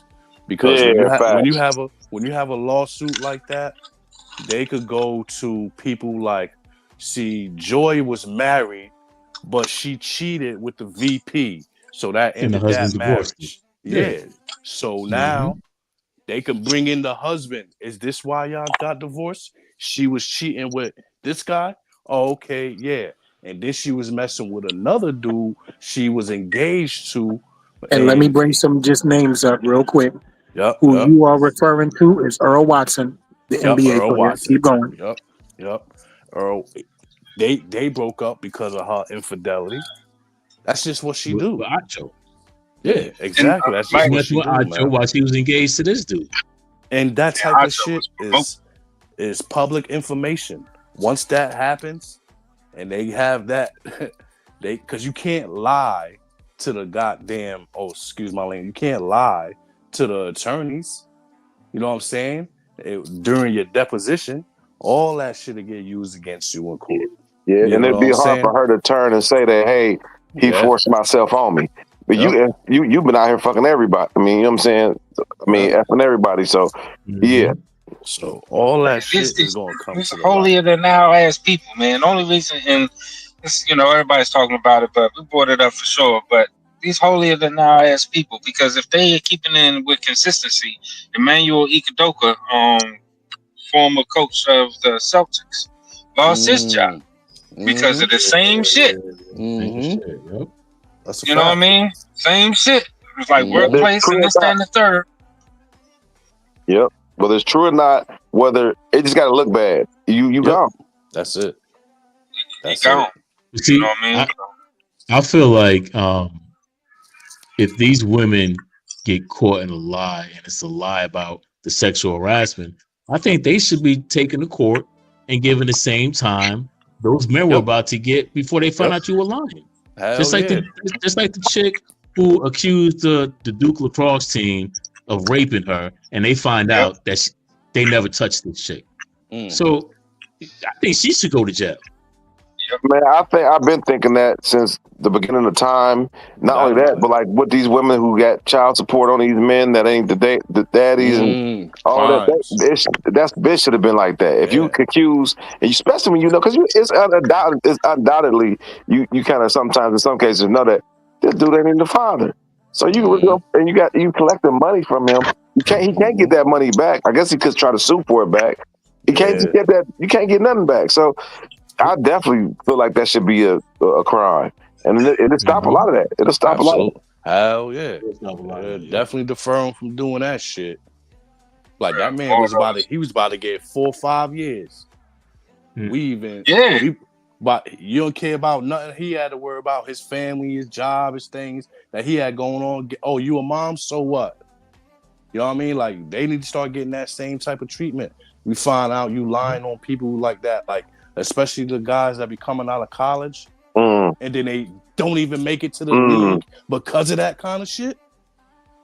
Just because your vindictive nature. Yes. Just because your vindictive nature. That's crazy. Moral of the story. Y'all need to, got a whole man. I know it ain't gonna happen, but America needs to hold themselves in the highest standard. Americans need to hold themselves in the highest standard, man, because there's a lot of bullshit, even for years, and it's been going on for years, and I get it and all that, but the fact that we can see in 2024 3 people getting exonerated for the death of Malcolm X, and that never fucking happened because CIA and FBI and everybody else killed them and all that and set the whole thing in motion. Like, it's been happening for years. I had to say that because the family's suing them, right? Yeah, they are. Family's suing the FBI. They suing the FBI. They suing the cop. They suing everybody, bro. Yep. I'm gonna tell you who's exonerated. I'm gonna tell you who's exonerated in my mind. And y'all may not agree with me, but I've been saying it for about 5 hours in my mind and 2 hours to my brothers. Emmanuel Ocho ain't do nothing wrong. Let's get that out. Okay. I still don't like Emmanuel Ocho ain't do nothing wrong. I mean, the thing with Marcellus Wiley, that's the man's situation. But as far as I work with the network, you want to give up this spice, and I'm definitely here with the cinnamon. And if you need some more airtime, I got that for you as long as you got that for me. And it's an even exchange. I can come through here and get DJ Twist anytime I want, and you get more time on any network that I'm rocking with, and even pair you up on the show with me, and I can hit it before and after the sets. I'm all the way involved. He did not do nothing wrong. He only did what a man does, and she got what she wanted out of the deal. Emmanuel Ocho is innocent in my eyes. He's a cornball that wears ugly ass suits. That ain't got nothing to do with his situation right now. You're right. Nah, you shitted on this man for some buns. That's an L man. Yeah, see, that's an L in man code. But in the corporate world, in the man cave, right? We rocking with it. But in real reality corporate life, he ain't do nothing wrong. You shitted on me for that. She knew she was a bust down. She was a bust down. She was giving it to everybody. I want to ask y'all though about this NFL script about the Kansas City Chiefs winning the Super Bowl, because they done left the wrong person out the Pro Bowl. I'm gonna tell you that right now. That's the crazy. It's egregious. It's blasphemy. But I'm telling you that script is written. Who they left out the Pro Bowl? Bro, hold on. Did he have a good year? Who, Mahomes? Yes. Yes, he had a great year. Nah. Based on what? Based on his numbers? No, he did. His record. What do you mean? The record, that's it. The Pro Bowl ain't about your freaking team record. It's about your stats. Oh, not so when somebody win the MVP. Damn, Mahomes didn't make the Pro Bowl? I can't believe I ain't talking about that yet. But yeah, that's crazy. That's nuts. I don't care what y'all say. That's nuts. The best quarterback, Super Bowl winning quarterback. Did that happen? You think if he was Tom Brady, that would happen? So you You think Hell he's yeah. over Listen, Lamar I'm gonna keep it Jackson, real. What was Joe his stats? Burrow? It don't Worse than matter. the He's three, the number. worse than He the is the three number one. quarterbacks who they chose. Right, They had Yo, Joe Burrow, Josh this Allen, two and Lamar quarterbacks. Yeah, Jackson. right. You just don't fit. Oh, okay. That's he gonna fit. No. He does fit. You gonna see when he beat the Baltimore Ravens again. That's Hey, not what the Pro Bowl is about. It's not about your team stats. It's about your stats. They don't fucking Here care we what go. your team did. Here we go with he this. was MVP not the rating. top three Ex- best quarterbacks in the AFC. He was not the That's top That's three true. best. I don't. Yeah, He was that's on true, the, he was Chill on the Will, best team because though. Evan Ingram. No, hold on, that's true, because Evan Ingram made the Pro Bowl one year, and we was trash as shit. I think we was like Tex six. Lawrence made the won Pro 6 Bowl. games. He only played half the year. Yeah, So come yeah. on. It was I about get his it. I stats. ain't tripping. But I'm just saying, when he won the Super Bowl, this is why y'all done pissed him off. That is crazy though. That is crazy. because y'all done pissed him off. Going for the 3-peat. I'm telling you, it's already booked. It's booked, and they wrote the script like this to go like this. If it's a script, they wrote this shit perfectly this year. I ain't get no invitation. All right, You saying all Pat right. Mahomes mad because he That's ain't y'all make the Pro Bowl. motherfuckers. Watch these I ain't stats. done enough for the Pro Bowl. I ain't make the Pro Bowl. All right. Think about Show leaving y'all. Michael Jordan. Think about leaving Michael Jordan at the All-Star game. Show y'all motherfuckers. That's crazy. I don't know what y'all dealing with. Think about leaving Tom Brady out the Pro Bowl. Yeah. Trying to get back. I ain't never seen Tom Brady. I don't care what Tom Brady's numbers. If Big Tom Brady revenge was tour. 15 and Revenge 1 tour or now. 17, if he was 16 and 1, if Tom Brady could have had a efficiency rating of 0, he would have been in the Pro Bowl. Revenge Bro, you take too much onus in this fucking Pro Bowl shit. I'm That shit not is all saying. I'm bullshit. not saying that I'm not doing it. I'm just saying that this is how it's gonna go. You saying no? You saying He got to Mahomes go is on the mad because he ain't revenge make the tour. Pro Bowl? Yes. So he think he not? he had his $50 billion house just stewing and shit. Like, damn, I ain't put that Yes. damn. Come on, bro. That's what them guys. That's what them guys are like, bro. That's what them guys is like. I'm telling you, Oh, them type my of man. guys is like that. You never know what they used Brady to over see, there. boy. Brady mad for him. Tom Brady is called him up. Like, you see this bullshit?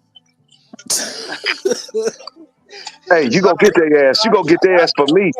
It's all right. You said you gonna get them for me. What's up? I said, man, what you got to do with this? You ain't played in 2 years. You're right. That's what I'm saying. That's how It's like I Tom feel Brady some look. kind of way. Yeah, that's the Get these bullshit. motherfuckers. That's We're gonna crazy. show them.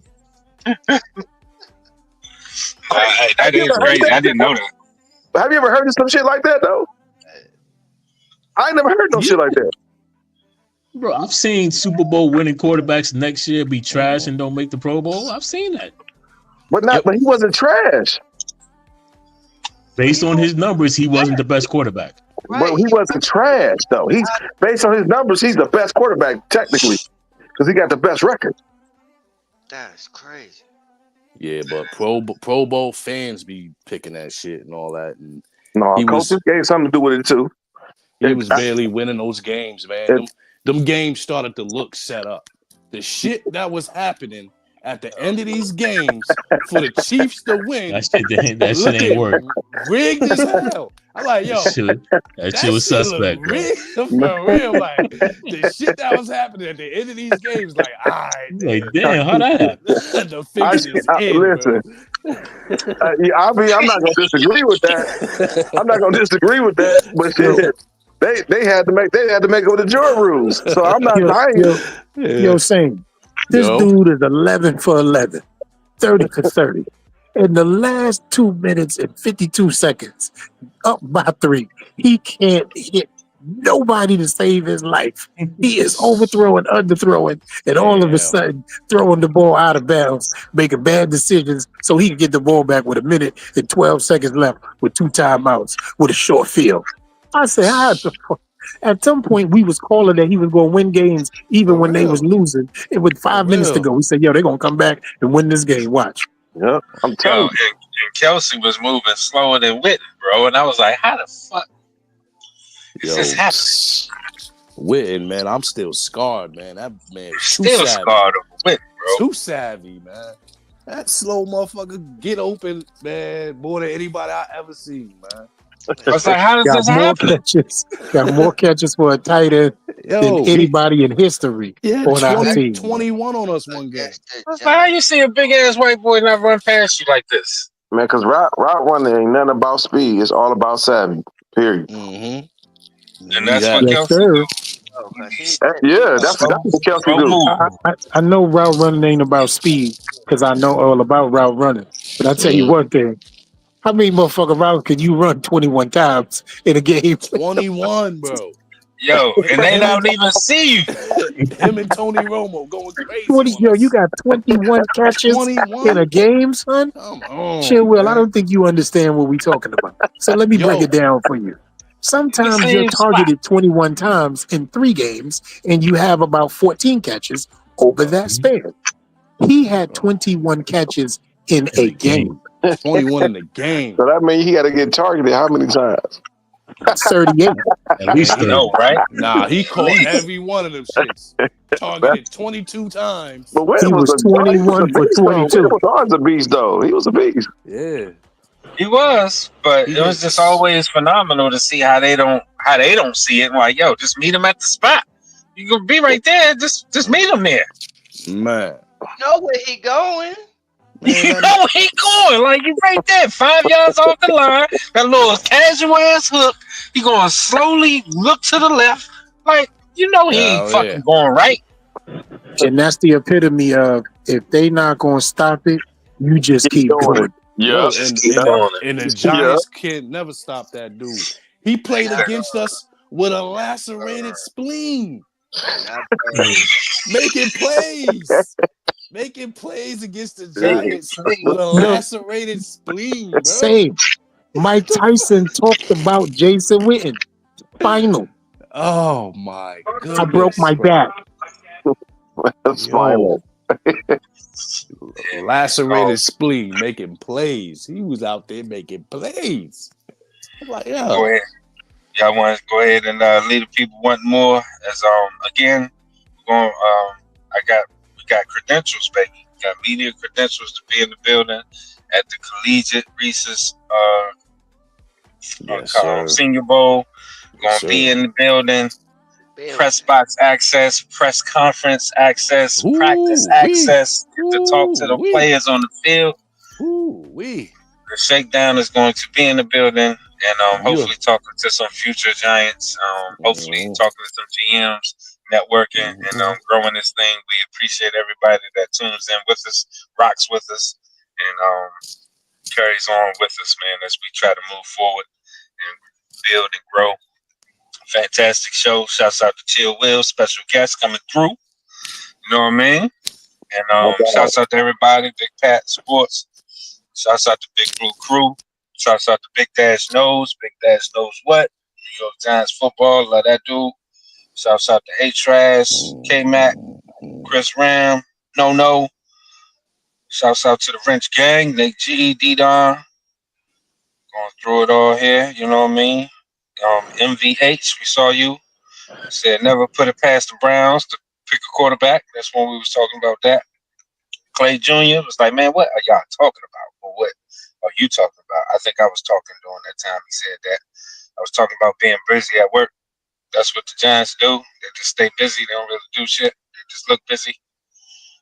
That's what I was talking about. And yeah, man. I'll go ahead and jump in the closing statements. I gotta bounce, but Happy New Year to everybody. I hope it's successful for you. I hope it's better than 24. And until next time. Real quick. Chill, Will. I got your ass, fool. Yeah, I was just about to say, let me go real quick because I'm tired of this shit already. I held it to the end, goddamn, but that was some bullshit. First of all, Yeah, I'm gonna tell you what's some bullshit. I don't even know the draft day. I go into the draft, half my team picked already, and y'all talking shit because y'all ain't gave me no draft day, no position. And I already got funny ass, weird ass rules in this. But every year I make it to the finals. Every year I've been here, I'd have made it to at least to the right before the championship. I think I made the championship last year. I might have lost. But in general, in this league, y'all won't let me in no other little motherfucking league. I would have been, y'all got 6 leagues. Y'all put me in one goddamn league. I don't want the others 5 of them. Y'all It's scared. 4. It's Y'all, four. We let y'all you let in. four of them. I'd have been 3 for 4. Goddamn, y'all let me in the other leagues, but y'all Listen scared. to me very And y'all letting carefully. Shakes off the hooks. Y'all That's letting Shakes something off the that you hook. I talk gotta to let the me in there. commissioner about. The commissioner's on the line. You can He's talk to scared him of me. anytime No, you he's want. scared. If it's Shakes, But he's scared of me. He know listen, I'm the threat. He Shakes is Oh fucking shit! scared. Man, I'm not Period. afraid. You Hold understand? on, hold I'm on. not I'm afraid. scared. come on. No, but E, I got remember, 7 E, chips. How remember many me you got? telling you had a squad though? I don't know if you remember that, How but I many said, chips E, I you got got? a good squad over there. So I got you 6. was How many you got, underachieving J-Rock? anyway. I I sustained some got injuries and I had to I got handle my 6. business. I got Yeah, 6 but I got champions. Kamara got injured. And He that's what kind of said, messed me up. he Kamara got said you injured was in here. He underachieving. said. He said I'm scared. Montgomery, and Kenneth Walker for me.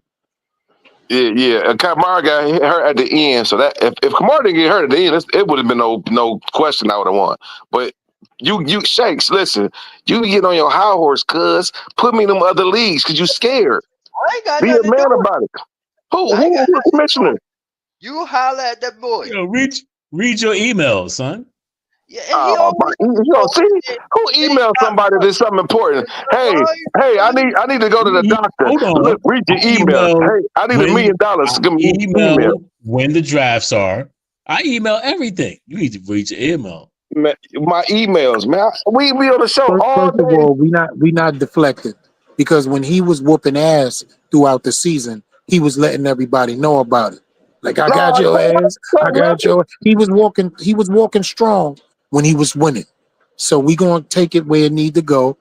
I got you when it mattered the most, pause, as Shakes would say, You with your didn't. bum ass. You lost. You talking like you the champion and shit. I don't like that kind of vernacular. Coming at me like you the guy. You ain't the guy. You lost. Goddamn. You Just by the way, here. but Take this minute I like lost I'm to sitting on the couch. I lost to one of my guys because of injuries, and that's okay.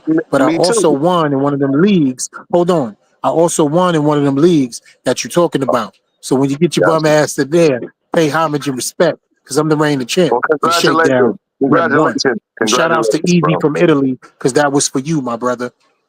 Put Rest me You in in know that what? peace. goddamn But league. You'll T-Willie, see you something need to different. stop. You need to stop R.I.P. playing. from Italy. We sat there all off season and told y'all all the time. emails are going out. All the And time. you got an email for Yeah. every league. You want to act like you Don't ain't do getting that. I ain't getting no email for the league. And I see, don't remember it. and the thing is, he's talking about, oh, we on the show all the time, and we sit there for 2 months straight. Yo, hit up J Rock. You want to get in the fantasy league? Yo, hit up J Rock. You want to get in the Man, fantasy league? they got You my don't want to hear the number, my bullshit. You don't Twitter. want to They hear it. gonna email me to the email. They got everything. If you wanted me in that league, you would have me in that league. That's what Okay, I'm Yo, saying. you so definitely chill, gonna Will. win the Let me league let you next know this season, right man. here. Let me let you Uno. know this right here. E won't be participating in all 4 leagues. I'll only be playing in 2. So I'm there will be playing an in the extra money spot leagues. in 2 leagues for you if you want to play, bro. No, All I right? wanted the league that you your ass gonna be in. I don't want to go to no other league, nigga. I want you in the league too, so I can spank all your asses J at the Rock, Yeah, same I don't time. care all what you the leagues. want. You heard yeah, what we I going said. That's it. That's it. We're gonna put you in all the leagues. Just answer your emails, and then that's it. That argument over. All right, cool. just make sure you sign up for that money league. Next That's the one season is I've definitely been trying to get yeah, Oh in. yeah. That's the yeah. You already That's the one. one you was in that I hell whooped your yeah. ass in. No, it You already wasn't. I ain't had no money league. I didn't. No, I was. listen. That's the league that's normally for the paper. It just didn't Oh, happen this season. But we yeah. will So be doing that, bro. That's the yeah, one. when I yeah, get my yeah, belt, yeah, when I yeah. get I'll be in that one next year for sure, for sure. So get your Mhm. money up. I appreciate the Christmas funds that y'all gonna give me. But just tally your shit up right now. Your tax time. It's tax time. Put it aside. So for Christmas I can get the babies right. Yo, so where the when I belt get my at? belt It's though, a what, belt yeah, out there, right? yeah. When I get my belt, It's a belt out there, right? Who got it? Who when I somebody got it? when I J get my Rock, Somebody you got belt, it. gotta give I think give him the J belt. Rock gotta surrender that, B. You know what I'm saying? Shout out to And got Shakes. Shout out to Shakes for and J got winning, the Rock bro. gotta belt. surrender that, B. Shout out to Shakes for winning. You more clutch than your Lamar Jackson. Wow. mm-hmm, You gone too far, Biggs. You gone too mm-hmm. far. Exactly. Oh, Hey, what's your closing statement, man? Get up out of here. That was it. That was it. Get out of here with your bum ass. No And chip. Chill, man. change that goddamn name, bro. Yeah, Don't nobody want to be we're not saying that playing over the against that next. airways. We're not playing Yeah, we against that not, next bro. season. You can Hell whisper it. no. Just You put can chill whisper that will shit. there. Be cool, Just baby. whisper it then. Just do something. I Hell don't know. I don't no. care what y'all do. Hell Yeah, Say it no. but in French. Say it in French. just put chill will there. That's cool.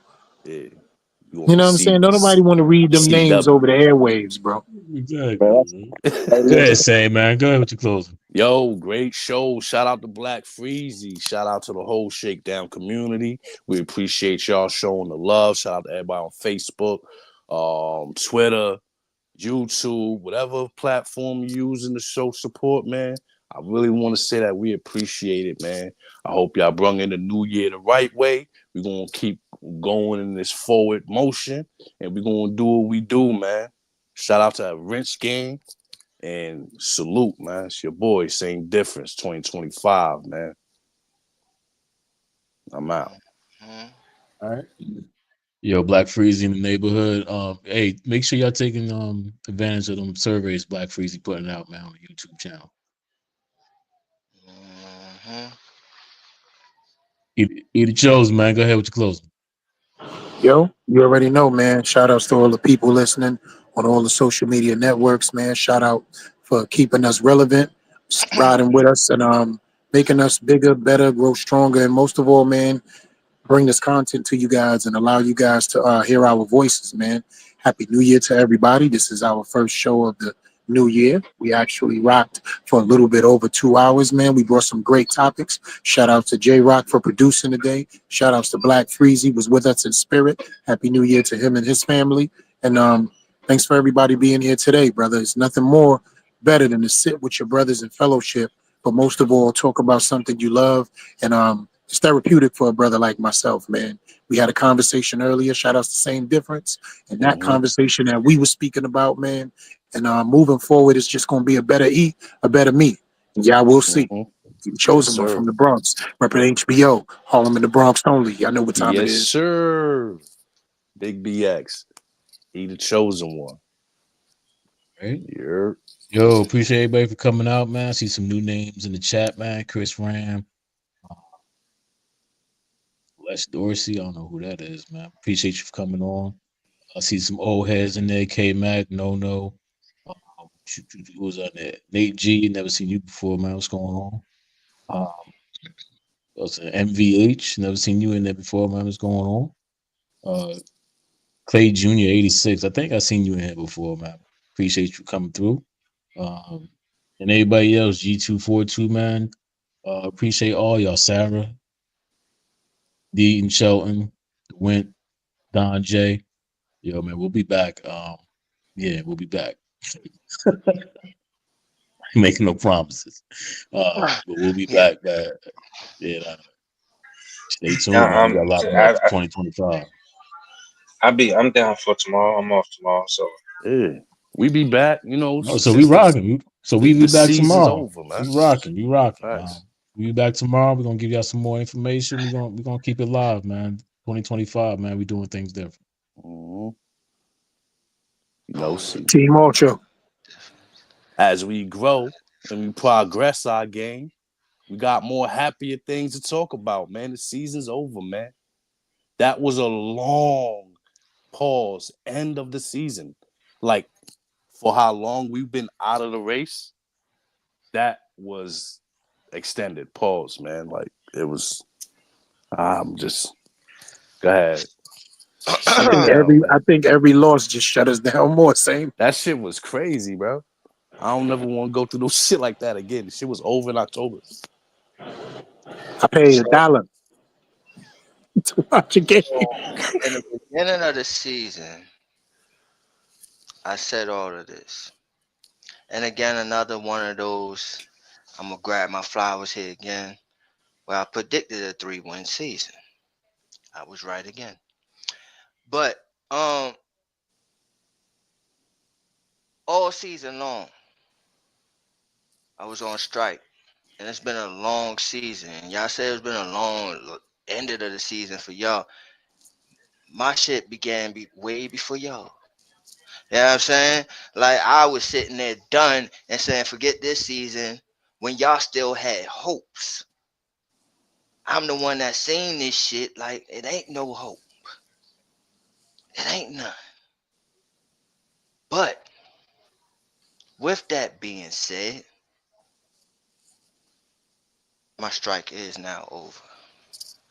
I am back as a Giant fan, unfortunately, and going to go back to this miserable bullshit state of mind as a football team. But I'm coming back with a winning mentality, being that I spent this whole season rooting for a winning organization. Mm. So now I know what it takes to win, and I need my team to do the same damn thing. Okay? So now that the strike is lifted, fuck Dable, fuck Sean, fuck Mara. Three Stooges can get the fuck up out of here. And it was something that I seen earlier where they said all those guys should be fired, including Mara, and knowing that you can't get fired as a owner, but how about you fire yourself as a president? Mm. And I said, yo, you're Mm. fucking right. You're fucking right. Fire yourself as the president. Take those duties off your hands. If you don't know about football, Mm. we all know you don't. You even know it. Then put it in somebody's hands that does know football. Message. Okay? So, also in my closing, I want to say shout outs in the fantasy world. League One, either chose one from the Bronx again. League Two, me. League Three, King Pope. And in the championship league, most important one, me again. But yeah, man, it's been a great season in fantasy wise. I took my rightfully crown back. J Rock, give me my shit back, god damn it. You know what I'm saying? But we're gonna keep going forward. And for those who are going to join in next year, know that I'm gonna whip y'all ass too. Okay? So, with that being said, like we always say around this time. Oh, wait, stop. Pause. Because we got Purple City Gang going for a chip. And we won back to back AFC North division titles. Now it has to stand for something. It's one of the best seasons of Lamar Jackson's career. And that's saying something because he's a two-time MVP. Mm. It's one of the best seasons of Derrick Henry's career. Mm. That's saying something because he just broke a record for the most 1,000 yards or 1,500 yards and 15 touchdowns seasons. Fucking crazy. Who does shit like that? Derrick Henry. So, with all that, y'all got to complete the mission. We on Cody Rhodes time now. We got to finish the story. Finish the story. We need the chip. I need a parade. I'm talking to everybody around here. I'm like, are you going to the parade? Hell yeah, going to the parade. Is you going to the parade? Hell yeah, I'm going to the parade. So we ready. The fans are ready. Ravens, just give it to us, okay? Sound familiar. Ha! And with all that being said, like we always say around this time, don't expect y'all agree with us, but we damn sure expect y'all understand. Understand? Don't get shook up because we keep shit live. This is the Shakedown rep in New York Giants on that drive for 5. And we out of there. Take us away, J Rock. Yo, I just been shook by the shakedown. We are. Peace. Purple City Gang.